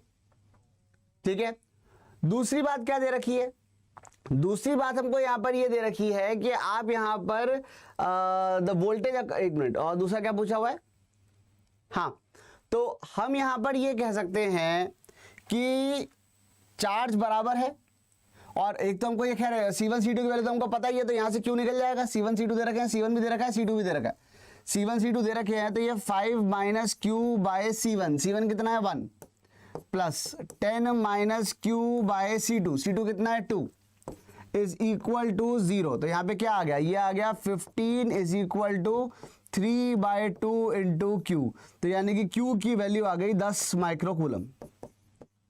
ठीक है, जैसे ही चार्ज की वैल्यू 10 माइक्रोकूलम आ गई, चार्ज की वैल्यू 10 माइक्रोकूलम आते के साथ ही चार्ज मिल गया, तो इसके अक्रॉस पोटेंशियल डिफरेंस पूछा हुआ है, बस यही तो पूछा है, voltage difference, potential difference across C1, तो वो कितना हो जाएगा, Q is equal to CV, V is equal to Q/C, तो V is equal to Q/C, Q की वैल्यू कितनी है 10, और C की वैल्यू कितनी है, C की वैल्यू है 1।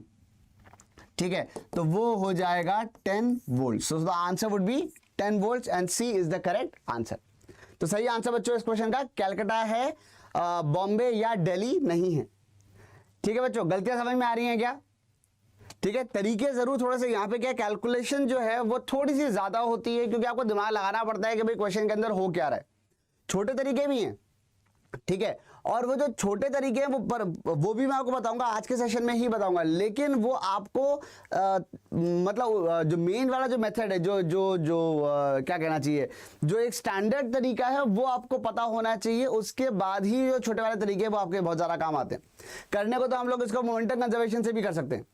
आपको लगे हैं क्या बोल गए मोमेंटम कंजर्वेशन, यहाँ कैसे मोमेंटम कंजर्वेशन होगा, होता है, ये मोमेंटम कंजर्वेशन से भी क्वेश्चन सॉल्व होते हैं ये वाले। ठीक है, ट्रिक्स बहुत सारी हैं, पर I just don't want to confuse you. क्या आपके बेसिक्स क्लियर हैं, ये देखना चाह रहा हूं मैं पहले। ठीक है बच्चों, चलो अच्छा, ठीक है क्या? हाँ, तो क्या हो गया, 15 डिवाइड बाय 3, 5 इंटू 2 10 हो गया ना, क्या हुआ, सही तो है? ये कोई भूत में कुछ लिखा है जिसमें कुछ नाम ही नहीं है। ठीक है, एनीवे चलो नेक्स्ट क्वेश्चन। अगला सवाल आपकी स्क्रीन पे एक बार फिर ऐसे क्वेश्चंस के अंदर हम क्या करते हैं, मैं आपको पहले हिंट दे देता हूं कि क्यू चार्ज घूमता हुआ मान लेते हैं पूरे सर्किट के अंदर, मान लेते हैं पूरे सर्किट में क्यू चार्ज घूम गया। ठीक है, जस्ट डोंट मतलब अभी आपके यहाँ 5 महीने हैं, अभी ऐसे मत करो कि मतलब इससे पहले आपको तो बस शॉर्टकट बता दो। अक्सर मैं देखता हूँ कि बच्चे हमारे जो है वो बस शॉर्टकट बता दो, बाकी सब छोड़ दो, मत करो ऐसा। अगर आप शॉर्टकट के पीछे पीछे भागते रहोगे तो देयर आर नो शॉर्टकट्स। ठीक है, हाँ मैं आपको तरीका बता दूंगा जिससे जल्दी आंसर आ जाता है, लेकिन बेहतर ये होगा कि आप प्रैक्टिस जरूर करें। ठीक है, चलो करो भाई ये वाला question. In the given circuit the potential difference across 3 microfarad capacitor will B. Basically अगर चार्ज मिल जाए, कितना चार्ज घूम गया पूरे सर्किट के अंदर, तो उस केस में आप किसी भी कैपेसिटर का क्रॉस पोटेंशियल डिफरेंस निकाल सकते हो, क्योंकि V is equal to Q by C होता है। ठीक है, क्वेश्चन नंबर 3 है ये, देखते हैं बच्चों क्या आप इसे अपने आप सॉल्व कर पाते हैं। 10 सेकंड बचे हैं, चलिए जल्दी से बताइए आंसर आ रहे हैं क्या कोई थर्ड क्वेश्चन के?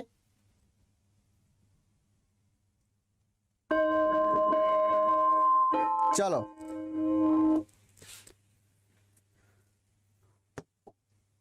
आगे बढ़े। हाँ भाई, कैलकाटा आया दिनेश, सॉरी धनेश ने दिया है कैलकाटा, और प्रशांत ने भी आंसर कैलकाटा बता दिया है। कनक ने बताया है बॉम्बे, और कोई उम्मीदवार? अमित ने बता दिया बॉम्बे, लिख के ले लो। ओहो हो, शहबाज कैलकाटा। चलो आगरा भी आ गया है, अमित सिंह ने आगरा बता दिया। चलिए भाई देख लेते हैं सही आंसर क्या है। In the given circuit the potential difference, हमेशा क्वेश्चन को ध्यान से देखते हैं बच्चों पहले। ठीक है, सर्किट में ऐसा दे रखा है कि एक 3 माइक्रोफैरेड का कैपेसिटर है, ये 4 वोल्ट की बैटरी, ये 20 वोल्ट की बैटरी, और ये 5 माइक्रोफैरेड का कैपेसिटर है। पहली बात तो इसको हम लोग मतलब इसको थोड़ा सिंप्लीफाई कर लेते हैं। बट सब कुछ सीरीज में है, सब कुछ सीरीज में आते हैं, काम करते हैं, बैटरी अलग से सॉल्व कर लेते हैं और कैपेसिटर अलग से सीरीज में सॉल्व कर लेते हैं। अगर आप इन लोगों को आपस में सॉल्व करोगे तो क्या आएगा, देखो ध्यान से। तो भाई एक ये 3 माइक्रोफैरेड और ये 5 माइक्रोफैरेड की तो कैपेसिटर हो गए 2। ठीक है, और साथ में हो गई बैटरी। प्लीज नोट बैटरी की पोलैरिटी उल्टी है। ठीक है, बैटरी की जो पोलैरिटी है, ये वाली बैटरी की पोलैरिटी और ऐसी है। ठीक है, ये 4 माइक्रोफैरेड, और ये वाली बैटरी की पोलैरिटी ऐसे है, ये 20 वोल्ट्स, ये 20 वोल्ट्स, ये 4 वोल्ट, ये है 5 माइक्रोफैरेड और ये है 3 माइक्रोफैरेड। ठीक है, अगर आपने ये वाला सर्किट बनाया तो क्या आपको यहां से ये बात समझ में आती है कि इसको मैं और क्या लिख सकता हूं? अगर आपने ये सर्किट बनाया तो यहां पे एक चीज ये लिखी जा सकती है कि भाई ये सर्किट क्या बन जाएगा, कुल मिला के C और C पैरेलल में, C1 C2 पैरेलल में होते हैं तो इक्विवेलेंट कैपेसिटेंस आती है C1 C2 upon C1 plus C2, C1 C2 upon C1 plus C2, तो 5 इंटू 3 15 अपॉन 8, ये तो कैपेसिटेंस आ गई। और अगर आप बैटरी देखो तो ये 20 और 4 वोल्ट की बैटरी उल्टी लगी है, इसका मतलब यहां पर जो सेल आया वो आ गया आपका 20 - 4 यानी कि 15 वोल्ट्स का। ठीक है, और पूछा क्या था इसके across potential difference, potential difference across 3 microfarad capacitor will B. Okay, इससे अपन चार्ज निकाल सकते हैं। चार्ज की वैल्यू क्या हो जाएगी, Q is equal to CV, C into V। C की वैल्यू कितनी है 15/8, और पोटेंशियल डिफरेंस कितना आ रहा है 15 वोल्ट। ये आ गया चार्ज।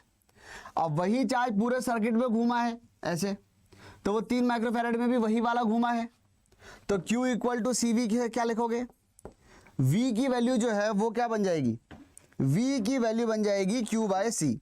तो V की वैल्यू बन जाएगी Q/C, Q है 15 इंटू 15 अपॉन 8 और C की वैल्यू है नीचे 3, और ये आ गया V। तो V जो है इतना सुंदर सा तो कहीं आता दिख नहीं रहा यार, ये 5 हो भी जाएगा तो 15 इंटू 5 75/8, और आंसर यहाँ पे 10 कैसे दिया हुआ है, क्या गड़बड़ हुई है, कुछ तो गड़बड़ हुई है।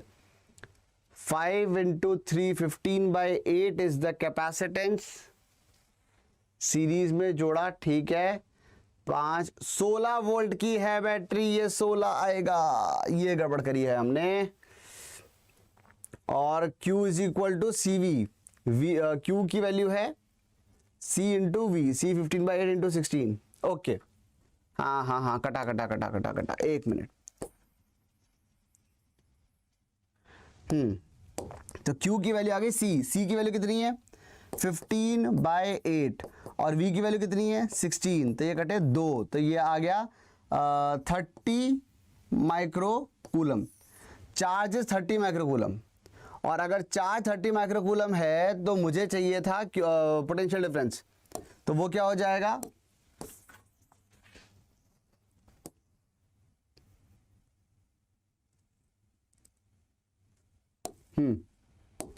तो V is equal to Q/C, Q है 30, C है 3, तो ये आ जाएगा 10 volt and 10 volt is the correct answer. ठीक है बच्चों, तो सही आंसर जो है वो 10 वोल्ट हो जाएगा। ठीक है, आ गया था, हाँ बिल्कुल, अमित ने बिल्कुल सही जवाब दे दिया था, इसका आंसर बॉम्बे बता दिया था अमित ने पहले ही। क्लियर है बच्चों? ठीक है। हेलो भवानी, कैसे हो आप? आगे सब बढ़िया चल रहा है?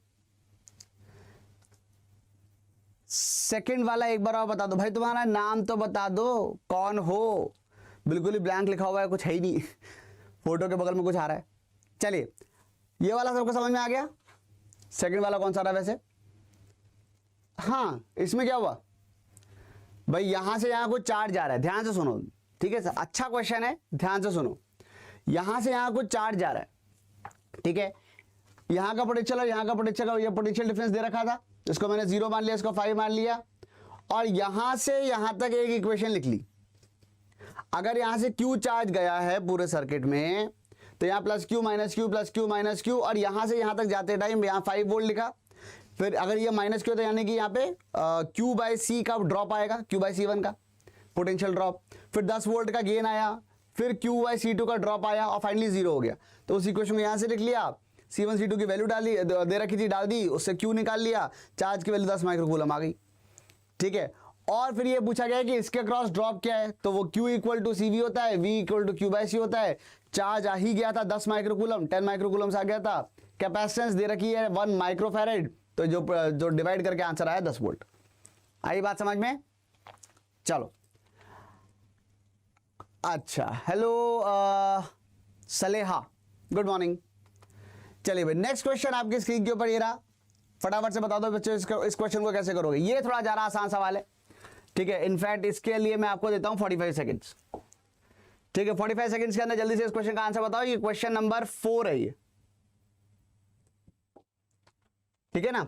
तो question number 4 and your time starts now. It has already started actually. जल्दी से बताओ इसका आंसर क्या आ रहा है।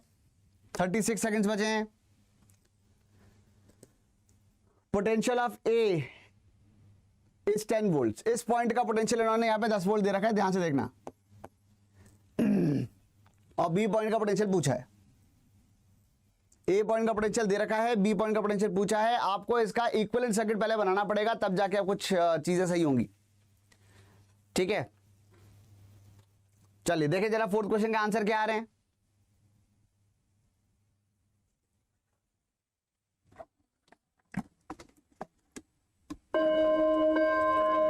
हाँ जी, घंटा बज गया। क्या आंसर आए भाई? चलो, धनेश का आंसर आगरा आ गया है, और शिव मुनि का भी आंसर आगरा आ गया है। सोनल का आंसर आगरा आ गया है। 100/3 आ रहा है कैलकाटा अमित का। चलिए आगे देख लेते हैं क्या आ रहा है। देखो, इस क्वेश्चन के अंदर क्या करना है, सिंपल सी बात यहां पर ये है। पहले तो इसका अपन इक्विवेलेंट डायग्राम बनाते हैं। तो शायद आपको ये बात नजर आ रही होगी, ये और ये आपस में पैरेलल में है। ठीक है, तो एक काम ही करते हैं ना, ये पैरेलल में है ही सही, तो इसको थोड़ा अच्छे से ड्रॉ करते हैं। अच्छे से ड्रॉ करोगे तो ये दोनों तो एक साथ आ गई, ये दोनों एक साथ बना दिए मैंने। यहाँ साइड में 2 माइक्रोफैरेड हो गई है। ठीक है, और फिर उसके बाद यहां पर ये वाला है जो 1 माइक्रोफैरेड है। ठीक है, इसको बेसिकली इसके साथ पैरेलल में फिट कर दिया, तो ये वाला तो यहां बन गया, ये वाला यहां बन गया, और ये यहां से चले, ये यहां पे 10 वोल्ट की बैटरी आ गई। ठीक है, सबसे पहले तो मुझे बस ये बता दो, अच्छा बी पॉइंट कौन सा है, ये वाला पॉइंट बी पॉइंट बन गया। सबसे पहले तो मुझे ये बता दो कि इसका ये इक्विवेलेंट सर्किट है, ये सबके समझ में आ गया क्या? अंगूठे दिखा लो जल्दी से, चैट बॉक्स के अंदर ये अंगूठे दिखा दो कम से कम कि भाई ये चीज उसका इक्विवेलेंट सर्किट है। ये बात सबके समझ में आ गई? हाँ प्रशांत, तू 2 के फैक्टर से काट भी लो बेटा, ठीक है ना। चलो देख लेते हैं अब क्या हुआ। अब सिंपल सी बात यहां पर ये है कि अगर मान लीजिए थोड़ी देर के लिए मान लेते हैं, अगर इसका पोटेंशियल क्या दे रखा है इन्होंने, 10 वोल्ट दे रखा है, तो मानना क्या है, दे ही रखा है। अगर इसका पोटेंशियल 10 वोल्ट दिया हुआ है और इसका पोटेंशियल मुझे निकालना है, उसका पोटेंशियल मैं V मान लेता हूं, ठीक है। अगर ये 10 है तो ये 10 + 10 होगा। ये वाली बात समझ में आ रही है कि ये 10 वोल्ट की बैटरी चीख के कहती है कि हायर पोटेंशियल जो है वो लोअर पोटेंशियल से 10 वोल्ट ज्यादा है। अब लोअर अगर क्वेश्चन में ही 10 दिया है तो ये 10 और ये जो है वो 10 से भी 10 ज्यादा है, मतलब ये 20 हो जाएगा, ठीक है। अच्छा अगर ये 10 है तो ये भी 10 है, ये V है। सिंपल सी बात है, जितना चार्ज इधर से इधर जाएगा उतना इधर से इधर जाएगा। ये चार्ज कितना जा रहा है, अब ये आप थोड़ा शॉर्टकट्स की तरफ आने लग गए हैं। यहां से यहां अगर आपको जाना है तो ये 20 है और ये V है, तो यहां से यहां तक पोटेंशियल डिफरेंस कितना हो गया, 20 - V, और Q = CV। अगर V की वैल्यू 20 - V दे रखी है और उसको मैं C से मल्टीप्लाई कर दूं यानी कि 2 माइक्रोफैरेड से, तो वो ये वाला चार्ज मिल जाएगा। और जो चार्ज आया वही तो गया, इधर वाला चार्ज कितना हो गया, plus, sorry this is equal to, ठीक है, ये चार्ज जो यहां वाला चार्ज है वो हो जाएगा V - 10 मल्टीप्लाइड बाय 1, और ये दोनों आपस में बराबर होने चाहिए। ये इक्वेशन समझ में आ रही है क्या? जो चार्ज यहां से यहां गया वही चार्ज यहां से यहां गया। एक तो इक्विवेलेंट सर्किट बनाना था और दूसरा शिफ्ट करा, दूसरा ये उसके बाद ये करना था कि जो चार्ज यहां से यहां तक आया वही चार्ज वहां से वहां तक गया। नो डाउट कैपेसिटेंस इन सर्किट के जो क्वेश्चंस होते हैं वो हमेशा बड़े ही होते हैं, कोई बहुत छोटा तरीका आपको मिलेगा नहीं, ठीक है। लेकिन फिर भी, और वैसे बहुत ज़्यादा क्वेश्चन इसके ऊपर आएंगे नहीं, लेकिन फिर भी जो आएगा वो आपको सॉल्व करना चाहिए। तो यहां पे कितना हो जाएगा, 40 - 2V, 40 - 2V is equal to V - 10। 40 - 2V is equal to V - 10। तो यहां से क्या आ जाएगा, यहां से ये आ गया, इधर तो हो गया 50 और उधर हो गया 3, सही लिखा है ना मैंने, 40 - 2V, हाँ ठीक है। तो यहाँ पे कितना आ गया, ये आ गया 50 इज इक्वल टू 3V, यानी कि V की वैल्यू आ गई 50/3। तो यही सही आंसर है, V is equal to 50/3 and that is the correct answer. सबके समझ में आ रहा है क्या किया मैंने? इक्वेशन समझ में आनी चाहिए, that is the most important thing, ठीक है। कैलकुलेशन तो खैर सही होगी, इक्वेशन समझ में आनी चाहिए। फोर्थ का आंसर आएगा बच्चों बॉम्बे, बिल्कुल सही बात है, B फॉर बेस्ट डॉक्टर, बिल्कुल सही बात है, ठीक है। हेलो आयत, कैसे हो आप? ठीक है, नहीं महिमा 100/3 नहीं है, 50/3 आंसर है, ठीक है। B is the correct answer. समझ में आया? हर क्वेश्चन को आप समझ लो मैं कर क्या रहा हूं, हर क्वेश्चन में एक ही चीज हो रही है, एक रिलेटिव पोटेंशियल वाला कंसेप्ट होता है कि भाई एक जगह पोटेंशियल माना, उसकी वजह से बाकी सब जगह पे पोटेंशियल अज्यूम किए, और फिर उसके बाद या तो वो तूफानी करते चले गए कि ये 0 था तो ये 100 हो गया, फिर यहां से यहां या फिर यहां पोटेंशियल निकालते चले गए, या फिर हमने सर्किट में क्यू चार्ज घूमता हुआ मान लिया। सबसे इंपॉर्टेंट चीज स्पेसिफिकली कैपेसिटेंस इन सर्किट वाले क्वेश्चंस की यही होती है बच्चों कि आपको कहीं ना कहीं ये मानना पड़ता है कि सारा का सारा चार्ज, ये तो खैर है ही सही कि सारा का सारा चार्ज एक साथ पूरे सर्किट में घूमेगा, और क्यू चार्ज आपको मान लेना है कि भाई मान लो क्यू चार्ज घूम गया और उसके हिसाब से आप घूमते चले जाओ सब पूरे सर्किट के अंदर, और किरचॉफ्स लूप लॉ जिसे हम लोग कह सकते हैं वो आप लगा सकते हैं। समझ में आ गई बच्चों ये वाली बात? चलिए नेक्स्ट क्वेश्चन, एक और सवाल आ गया। C2 C3 ऐसे लगे हुए, C1 अलग से लगा हुआ है, V वोल्ट की बैटरी है, और दिया ये हुआ है कि C1 की वैल्यू 2C है, और वही मतलब C2 C3 आपस में बराबर है, C2 C3 आपस में बराबर है। ये बहुत बढ़िया हुआ, सबके अक्रॉस जो पोटेंशियल डिफरेंसेस हैं V1 V2 V3 हैं। और अब मेरे ख्याल से ये क्वेश्चन थोड़ा सा आसान होगा आपके लिए करने के लिए, तो मैं इसके लिए आपको देता हूं 50 सेकंड। चलो, and your time starts now. Question number 5 है, ये 5th क्वेश्चन है, और just for the sake of convenience हम एक काम करते हैं कि C2 C3 को C मान लेते हैं, ठीक है, इसको C बोल देते हैं, ये भी C है तो ये 2C हो जाएगा, क्योंकि C1 जो है वो डबल ऑफ C2 है, और C1 डबल ऑफ C3 भी है, तो C2 C3 आपस में बराबर है, C1 उन दोनों का डबल है, तो ये अजम्पशंस ले लो और उसके बाद ट्राई करो। V1 V2 V3 के बारे में हम लोग क्या कह सकते हैं? क्या बात है, फिफ्थ में तो बिल्कुल पूरा चैट बॉक्स भर गया है आंसर आगरा से। चलिए देखते हैं आंसर जो है बच्चे बता रहे हैं आगरा। V1 = V2 = V3 सारे बराबर। देखो इतना तो खैर पक्का ही है कि V2 और V3 आपस में बराबर ही होंगे, क्योंकि पैरेलल में लगे हुए हैं तो V2 V3 ऑब्वियसली आपस में बराबर ही आएंगे, ठीक है ना। तो अगर V2 और V3 आपस में बराबर आना ही है तो भाई एक ही ऑप्शन है जो मैं एक्चुअली रिजेक्ट कर सकता हूं, वो दिल्ली है। ये 2V2 = V3 कहने का मतलब नहीं है, V2 V3 तो आपस में बराबर ही होंगे, दोनों आपस में पैरेलल में जुड़े हुए हैं, ठीक है। अच्छा और क्या कहा जा सकता है भाई? देखो सिंपल सी बात है, यहां से चलो मान लो Q चार्ज चला तो वो Q प्लस Q और माइनस Q यहां होगा, पर वो Q यहां पे आधा आधा बट जाएगा, कद्दू कटेगा दोनों में बटेगा, ठीक है। कद्दू कटेगा दोनों में बट जाएगा, दोनों में बटेगा तो यहां पे Q/2 जाएगा और यहां पर भी Q/2 जाएगा इसका, और यहां पे -Q/2 एंड -Q/2 भी हो ही जाएगा, सही बात है। अब अगर मैं पोटेंशियल डिफरेंसेस देखूं तो क्या आएंगे? तो पोटेंशियल डिफरेंसेस की अगर मैं बात करता हूं तो V1 की जो वैल्यू है वो हो जाएगी Q/2C, क्योंकि चार्ज Q है और कैपेसिटेंस 2C है। V2 की वैल्यू हो जाएगी Q/2/C, और इसका मतलब, और वही V3 की वैल्यू भी Q/2, मतलब चार्ज अपॉन कैपेसिटेंस होता ना, तो चार्ज है ही Q/2 और कैपेसिटेंस C है, तो Q/2/C।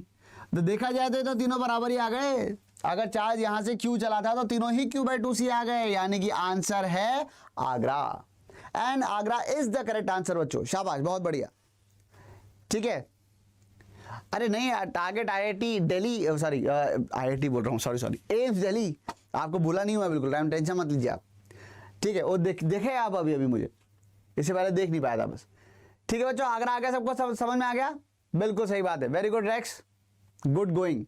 A फॉर आयत, बिल्कुल सही बात है, A फॉर एम्स, ठीक है। अच्छा रिपीट क्वेश्चन 4, एक प्लीज भी लगा ले यार, ऐसे क्या कर रहा है विष्णु? कौन सा हो गया क्वेश्चन नंबर 4 में? क्या हो गया? अरे कितनी बार बताया यार, प्रणाम। ऐसा नहीं, हाँ भाई इसकी इक्विवेलेंट ये बन जाएगा, फिर जो चार्ज यहां से वहां गया वही चार्ज यहां से यहां गया। चार्ज क्या होता है? Q = CV होता है, ठीक है। तो पोटेंशियल डिफरेंस कितना है यहाँ पे? यहाँ का पोटेंशियल 0, सॉरी यहाँ का पोटेंशियल 10 तो यहाँ का 20, यहाँ का 10 तो यहाँ का 10, यहाँ का 10, यहाँ का नहीं पता था, यहाँ का V मान लिया, तो 20 - V × 2 ये वाला चार्ज हो गया, इज इक्वल टू V - 10 × 1, वो ये वाला चार्ज हो गया। बस दोनों चार्ज को इक्वेट किया, उससे V की वैल्यू आ गई, ठीक है। चलिए फोर्थ क्वेश्चन रिपीट कर दिया बेटा, ओके। अगला क्वेश्चन नंबर 6, छठा सवाल आपकी स्क्रीन के ऊपर ये रहा, तो जल्दी से बता दो बच्चों इसका आंसर क्या आ रहा है?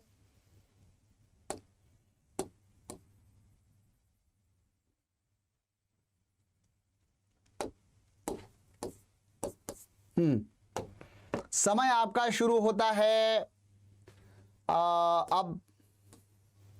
Two capacitors each having a capacitance C and breakdown voltage V are joined in series. The effective capacitance and the maximum working voltage of the combination is.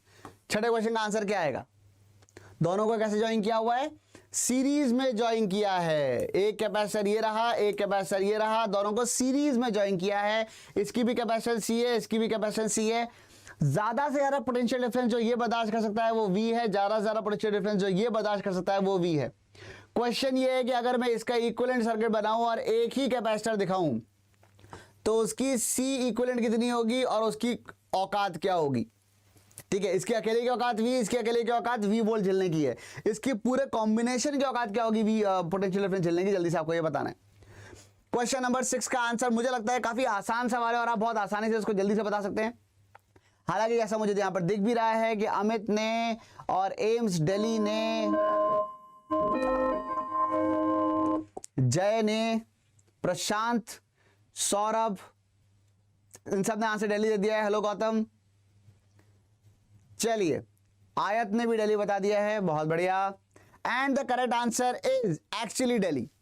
Delhi ही सही आंसर है, बिल्कुल सही बात है। क्यों है दिल्ली? वह सिंपल सी बात है, C और C C/2 होना ही है, सीरीज में जुड़े हुए हैं। और अगर ये V बर्दाश्त कर सकता है, ये भी V बर्दाश्त कर सकता है, तो मैं मैक्सिमम पोटेंशियल डिफरेंस कितना लगा सकता हूं यहां पर?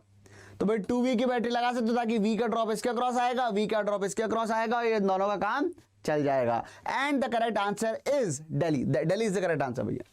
ठीक है भाई, बिल्कुल सही बात है रामनिवास, दिल्ली ही सही है। चलो आगे बढ़े। नेक्स्ट क्वेश्चन आपकी स्क्रीन के ऊपर एक और ये रहा। क्वेश्चन में वो ऐसा सर्किट बना रखा है कुछ अजीब सा, और पूछा ये गया है कि the charge in any of the 2 microfarad capacitors and 1 microfarad capacitor में चार्ज कितना है। बस चार्ज आपको बताना है 2 माइक्रोफेरेड वाले कैपेसिटर में चार्ज कितना है और 1 माइक्रोफेरेड वाले पे चार्ज कितना है। आसान सा सवाल है, जल्दी से बता दो और करो। 45 सेकंड्स मेरे ख्याल से काफी होंगे इसके लिए। ठीक है, और आपका समय शुरू हो गया है। अब क्वेश्चन नंबर है ये 7, 7वां सवाल आपकी स्क्रीन के ऊपर ये रहा। पॉइंट पोटेंशियल मेथड को आप जरूर यूज करना बच्चों। आपको बेसिकली किसी एक पॉइंट का पोटेंशियल 0 मानना होता है, वहां से फिर हम बाकी सारे पॉइंट्स के पोटेंशियल मानते चले जाते हैं। बहुत आसानी से आप इस क्वेश्चन को सॉल्व कर पाएंगे। एक बार पॉइंट पोटेंशियल लगा लोगे तो उसके बाद फिर आप इसका इक्विवेलेंट सर्किट भी बना सकते हैं। ठीक है, चलो जल्दी से सॉल्व करो इसको, तब तक मैं जरा देखूं हमारे बच्चे क्या कर रहे हैं। अच्छा, AIIMS Delhi is from Delhi, okay very good. नाम भी बता दो तो ज्यादा अच्छा रहे। ठीक है, फटाफट फटाफट बताओ बच्चों। Good morning Bhupendra. आगरा आने लग गया भैया, बॉम्बे भी आने लग गया, दिल्ली भी आ गया, क्या बात है। आगरा बॉम्बे दिल्ली तीनों आ चुके हैं, आंसर कलकत्ता ना निकल पड़े बस।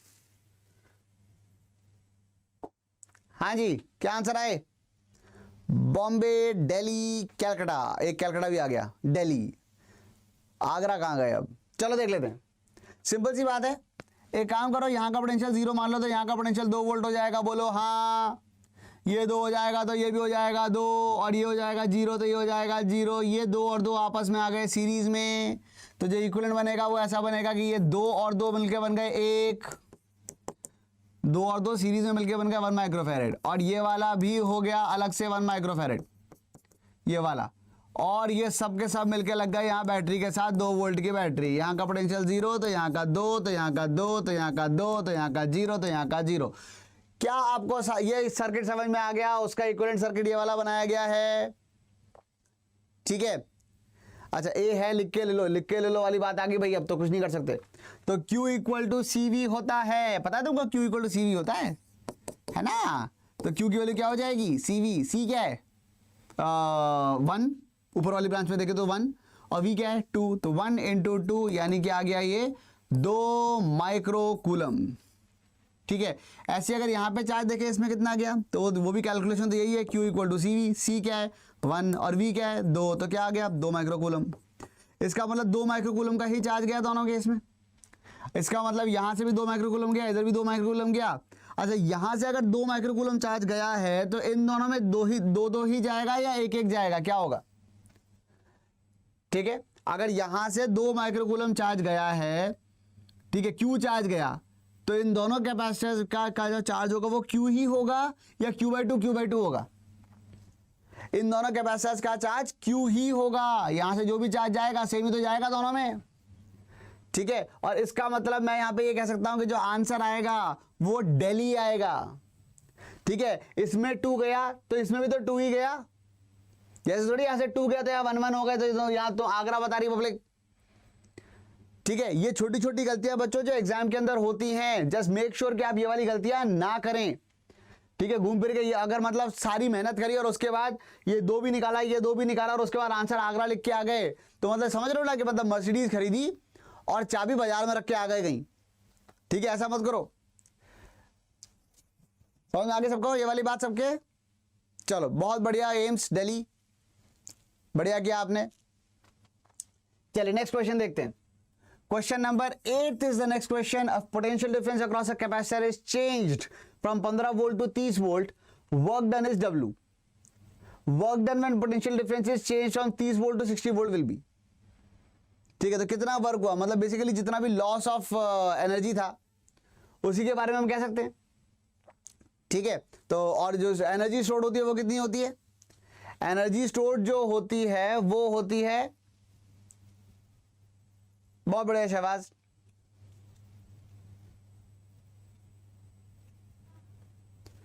क्या 2Q is equal to Q? बताएगा ना 7 में, मतलब 2q is equal to Q.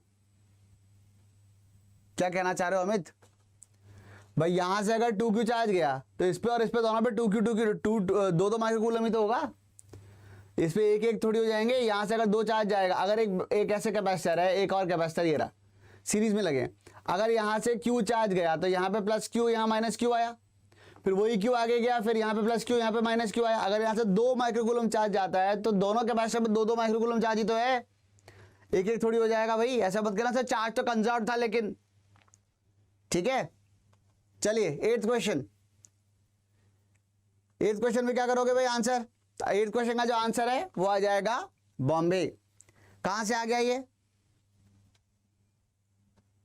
हाँ 2 माइक्रोकूलम होगा एक्स, बिल्कुल सही बात है, ठीक है। तो work done when the potential difference in the is change from 30 volt to 60 volts. तो वर्क डन क्या होगा, कैसे निकालोगे? सीधी सीधी सी बात यह है कि कितनी एनर्जी बढ़ गई।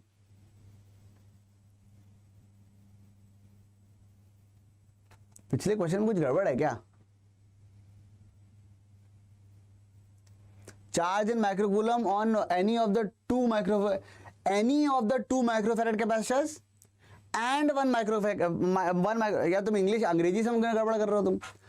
Any of the 2 microfarad capacitors में, मतलब ये तो वो मान के ही चल रहा है कि इन दोनों में से किसी एक पे जो चार्ज है वो बताना है आपको। एक चीज तो वो बतानी है और दूसरा इसके ऊपर जो चार्ज है वो बताना है। तो अगर इधर भी 2 ही गया है, इधर भी 2 ही गया, तो इस पे भी 2 चार्ज है, इस पे भी 2 ही चार्ज है और इस पे भी 2 ही चार्ज है माइक्रोकूलम्स में। ये माइक्रोकूलम लिखा हुआ है, ठीक है ना। तो यहां पर यानी कि एनी वन ऑफ दीज 2 पे कितना चार्ज है? इस पे 2 है और इसके ऊपर कितना चार्ज है? इस पे भी 2 है। तो आंसर 2:2 ही तो आएगा। 2:2 क्या? 2,2 ही तो आएगा। तो डी तो करेक्ट आंसर है, ठीक है। चलिए नेक्स्ट क्वेश्चन। हाँ भाई इसमें क्या हुआ? कैपेसिटर के अंदर जो स्टोर्ड एनर्जी होती है वो हाफ CV² से गिवन होती है, ठीक है। तो अगर कैपेसिटर के अंदर जो स्टोर्ड एनर्जी है वो हाफ CV² से गिवन है तो क्या क्या लिखा जा सकता है इसके अंदर? Potential difference across a capacitor is changed from 15 volt to 30 volts, then work done is W।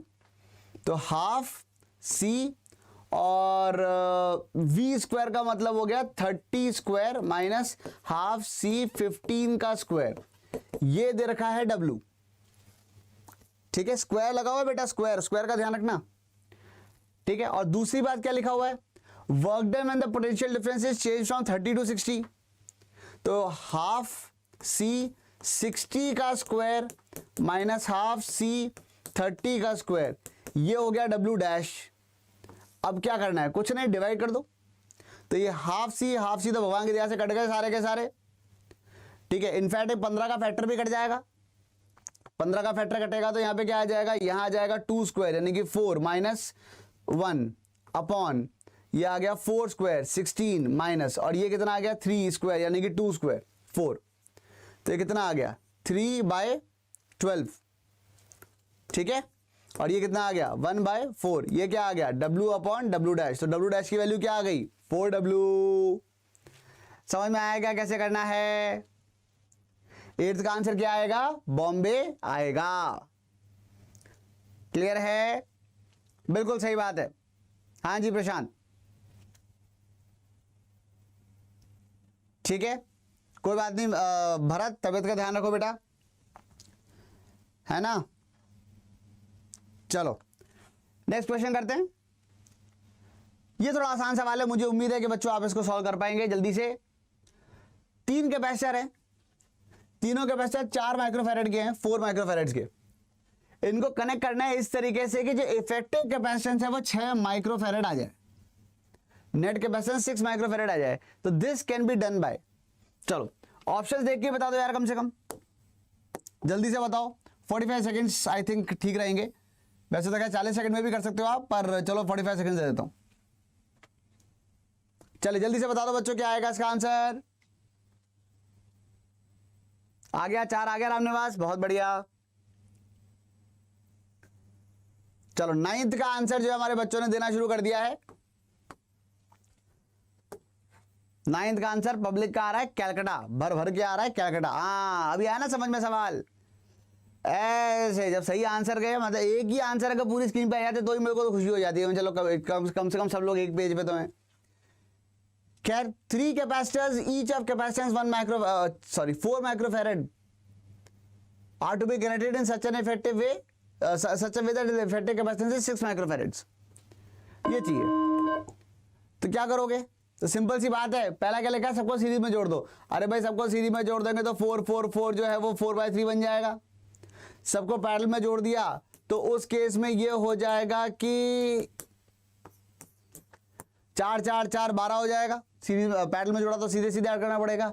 2 को सीरीज में, 1 को पैरेलल में जोड़ो। हाँ 2 को सीरीज में जोड़ो, फिर 1 को एंड 1 इन पैरेलल, तो मतलब इसके साथ एक ये वाला और ऐसा कुछ। तो ये कुछ लग रहा है क्योंकि 4 और 4 बन जाएंगे, ये दोनों मिलके बन जाएंगे 2, और ये 4 और ये दोनों मिलके बन जाएंगे 6। हाँ ये इससे हमारा आंसर आ जाएगा and Calcutta is the correct answer. बच्चों समझ में आ गई बच्चों सबके? 2 सीरीज और उसके साथ एक पूरा का पूरा एक पैरेलल में। क्लियर है? जो चौथा ऑप्शन है उसके हिसाब से क्या होता कि 2 पैरेलल में होते और उस कॉम्बिनेशन है, वो वाला जो कॉम्बिनेशन है वो एक सीरीज में आ जाता। ठीक है, ये एक वाला, ये एक केस ये वाला भी आता। समझ में आ गई बात? चलो लेकिन ये इससे आपका आंसर नहीं आता है। उससे आंसर क्या आता है वैसे, जस्ट फॉर प्रैक्टिस? 4 और 4 8, और 8 और 6 वो बन जाता, सॉरी 8 और 4, अब C और 2C के लिए मैंने बताया था 2C/3, तो उस केस में आंसर 8/3 आ जाता। शॉर्टकट याद है ये वाला, बताया था मैंने लास्ट क्लास में। ठीक है, 8 और 8 है और 2, मतलब अगर C है और 2C है, वो दोनों अगर कैपेसिटर केस में सीरीज में है तो डबल का 1/3 आंसर आता है हमेशा। ठीक है, वैसे कह रहे ये कोई याद रखने की चीज नहीं है, वैसे हम ऐसे कर सकते हैं कि अगर ये 8 है ये 4 है तो 8 × 4 अपॉन 8 + 4 कर सकते हो। ठीक है, उससे भी कह रहा 8/3 आ जाएगा। 1 सेकंड 2 सेकंड ज्यादा लगेंगे और कुछ नहीं होता। क्लियर है? चलिए आगे बढ़े। हाँ तो 9th का आंसर कैलकाटा है। चलो 10th क्वेश्चन, एक और क्वेश्चन देखते हैं आज का। ठीक है, 10th क्वेश्चन क्या है? A capacitor of 0.2 microfarad capacitance is charged to 600 volts. बहुत बढ़िया। After removing the battery, it is connected with a 1 microfarad capacitor in the parallel. Then the potential difference across each capacitor will become. बहुत ही बढ़िया सवाल। Momentum वाली मैं वही बात कर रहा था ना, वो भी बताता हूँ आपको। शॉर्टकट, बहुत शानदार शॉर्टकट है, खटाक से आंसर आता है और टाइम मैं आपको देता हूँ उसको सॉल्व करने का 45 सेकेंड्स। चलो भाई बताओ 10वें सवाल का आंसर आपके हिसाब से क्या आ रहा है? 10th क्वेश्चन का आंसर बताइए। चलो जल्दी से बताओ 10th क्वेश्चन का आंसर। अब क्या करें, मतलब कहाँ गए वंदना जी, आप लोगों का प्यार ही नहीं मिलता। आप क्या यार ऐसे ही करते हो आप? भाई चैट में हार्ट दिखाओ, चॉकलेट दिखाओ तो हमको भी जोश आए। ठीक है चलिए, हेलो चीकू। हाँ जी आंसर क्या आ रहा है इसका? 10th का आंसर बताओ फटाफट से।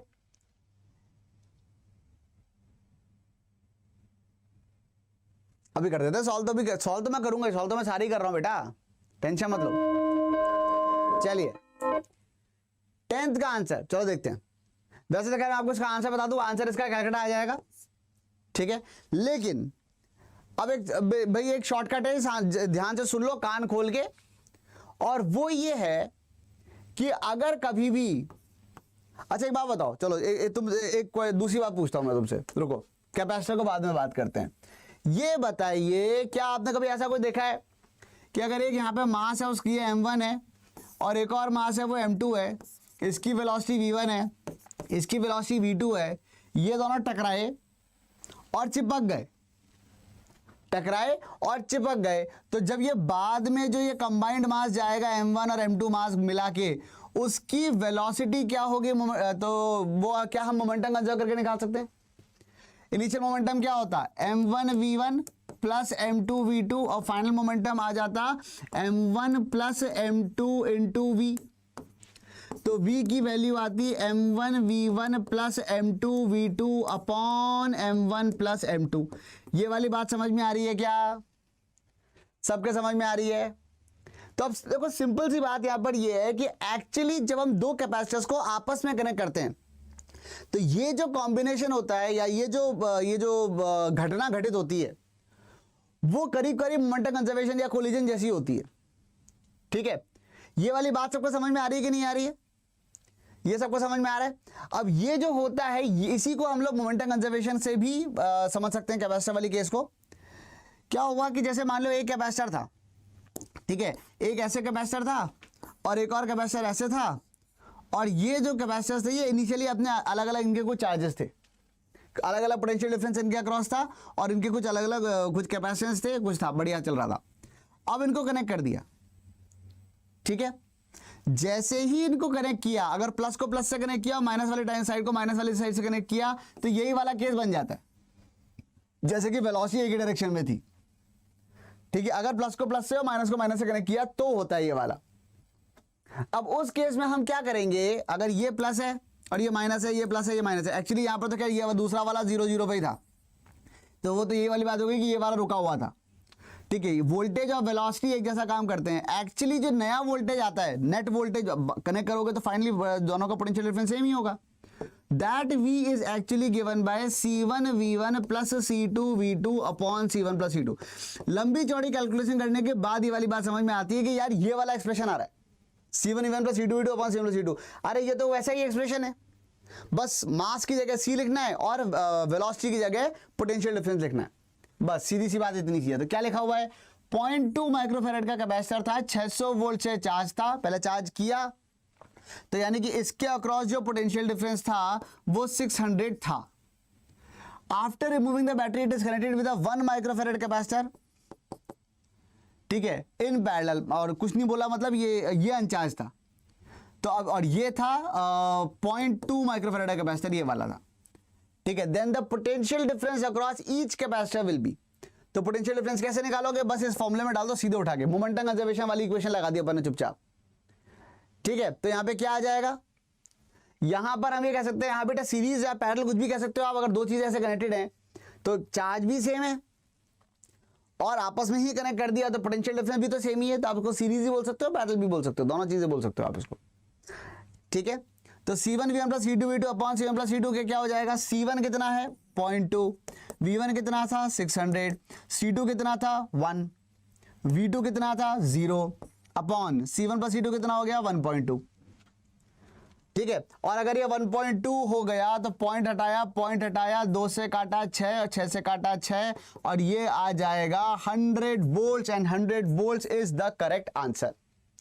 वैसे इसको करने बैठोगे बहुत लंबा पड़ेगा, ये पहले चार्ज Q मानना पड़ेगा कि भाई मान लो Q चार्ज घूम गया, फिर लूप लॉ लगा के फिर पहले Q निकालेंगे, फिर उस Q को यहाँ पे फिर ये Q इक्वल टू CV में डालोगे तो फिर इसका पोटेंशियल डिफरेंस और उसका पोटेंशियल डिफरेंस निकल के आएगा, या फिर आप सीधा ये वाला फॉर्मूला लगाओ और आंसर पाओ, ठीक है। और ये वाली चीज अच्छी बात ये है कि हमेशा वैलिड है, लेकिन एक बात जान लेना, ये वाली चीज कब वैलिड है, ठीक है, मतलब ये वाली कंडीशन कब है, जब प्लस को प्लस से जोड़े और माइनस को माइनस से जोड़े तो ऐसा होगा। अगर उल्टा होता कि प्लस को माइनस से और माइनस को प्लस से जोड़ते तो उस केस में ये होता कि जैसे एक वेलोसिटी इधर है एक वेलोसिटी इधर है, तो उस केस में मोमेंटम में m1 v1 minus m2 v2 equal to m1 plus m2 into v आता, ठीक है। और ये वाला तरीका एक और जगह बहुत ज्यादा यूजफुल है, कभी कभी थोड़ा सा ज्यादा अगर लेंथी क्वेश्चन आएगा तो ये आएगा कि बताओ इस केस में हीट लॉस कितना हुआ। कोलिजन के केस में हमेशा जो हीट लॉस होता है it is always given by half mu into you relative square. ये वाली बात मैंने आपको तब बताई थी जब मैं most probable questions on physics for class 11th वाले पर करा रहा था, ठीक है। Half mu you relative square जब आप करोगे तो उस केस में काइनेटिक एनर्जी ये होता है, मैक्सिमम जो काइनेटिक एनर्जी का लॉस हो सकता है वो भी तब होता है जब दोनों चिपक जाते हैं कोलिजन से। केस में म्यू होता है reduce mass m1 m2 upon m1 plus m2। तो इस केस में अगर आपसे मैं पूछूं एनर्जी का लॉस क्या हो जाएगा, वो हो जाएगा half C1 C2 upon C1 plus C2 into V1 minus V2 का होल स्क्वायर। तो V1 600 था, चलो V1 माइनस V2 का होल स्क्वायर लिख देता हूँ। V1 600 था, V2 एक्चुअली 0 था। तो अगर कोई आपसे ये पूछता है कि इस क्वेश्चन में एनर्जी लॉस कितना होता, इतना होता है एनर्जी लॉस। समझ में आई ये वाली बात, ठीक है। ये फॉर्मूला 12th क्लास में मतलब आप ऑब्जेक्टिव से यूज कर सकते हो, कहीं सब्जेक्टिव में मत लिखे आना इसको। सब्जेक्टिव में लिख के मत आना ये शॉर्टकट्स जो है वो आप कभी भी सब्जेक्टिव के अंदर लिख के नहीं आते हो बेटा, ठीक है। ये आपके लिए ऑब्जेक्टिव्स के लिए बहुत बढ़िया है, ठीक है। चलिए अब इसके बाद क्या है कि 2 क्वेश्चन और हैं, पर वो जो 2 क्वेश्चन हैं वो आप, अच्छा अगर आपको हम लोगों से जुड़ना है, जो अगर क्या जुड़ना तो है ही, जल्दी से जाओ टेलीग्राम पे अनलॉक नीट चैनल को जाके ज्वाइन कर लो, ताकि आपके जितने भी क्वेश्चन होंगे वो सारे के सारे, जितने भी PDF अगर होगी वो सारी उसी के ऊपर मैं आपको भेज दूंगा, ठीक है। अनअकैडमी का सब्सक्रिप्शन लेने के जो फायदे हैं वो आप जानते ही हो, ठीक है। डाउट क्लियरिंग सेशन का सबसे ज़्यादा मुझे यूजफुल चीज़ लगती है, क्योंकि आपको कोई भी डाउट हो फोटो खींचो यहाँ पे डाल दो, और जो आपके यहाँ पे जैसे फोटो डाल दिया और उसमें आपके जो आपके एजुकेटर होंगे वो आपको यहाँ पर हेल्प करते हैं, ठीक है। अच्छा ठीक है, उसके लिए करना क्या होगा, अनअकैडमी की ऐप इंस्टॉल कीजिए, वहाँ से जाओ प्लस पे, वहाँ से जाइए नीट यूजी पे, और उसके बाद जाइए गेट सब्सक्रिप्शन पे, और 6 महीने का सब्सक्रिप्शन आप ले सकते हो अगर आप 2021 की तैयारी कर रहे हो, और अगर आप 2022 या उसके बाद की तैयारी कर रहे हो तो उस केस में आप 24 महीने का सब्सक्रिप्शन ले सकते हो, क्योंकि वो सबसे ज़्यादा इकोनॉमिक पड़ता है। सब्सक्रिप्शन आप कोई सा भी लें, कोड आप आपके अपने अनुसार का यूज़ करेंगे। कोड है अनु10, अनु क्योंकि अनु मेरा नाम है, 10 क्योंकि 10% का मैक्सिमम डिस्काउंट मिल जाता है अगर आप ये वाला कोड यूज़ करते हो तो, ठीक है। जो फीस है वो 1 साल की फीस है 34,650 रुपये, और 2 साल की फीस है 50,400 रुपये, और 6 महीने की फीस है सिर्फ 25,200 रुपये, ठीक है। तो आप कोई सा भी कोड यूज़, कोई सा भी सब्सक्रिप्शन ले सकते हो। कोड जो आपको यूज़ करना है वो डेफिनेटली अनु10 होना चाहिए। एंड ये जो कोड है इसको यूज़ करने से आपको 2 फायदे मिलते हैं, एक तो डिस्काउंट मिलता है, दूसरा आपको मेरा जो 15 साल का एक्सपीरियंस है उसकी वो मेंटरशिप का आपको फायदा मिलता है कि क्या पढ़ना है, कैसे पढ़ना है, टाइम मैनेजमेंट कैसे करना चाहिए, मटेरियल कौन सा यूज़ करना है, स्ट्रैटेजी क्या होनी चाहिए, ये सारी की सारी बातों का आपको बहुत ही भरपूर रूप से फायदा मिलता है, ठीक है।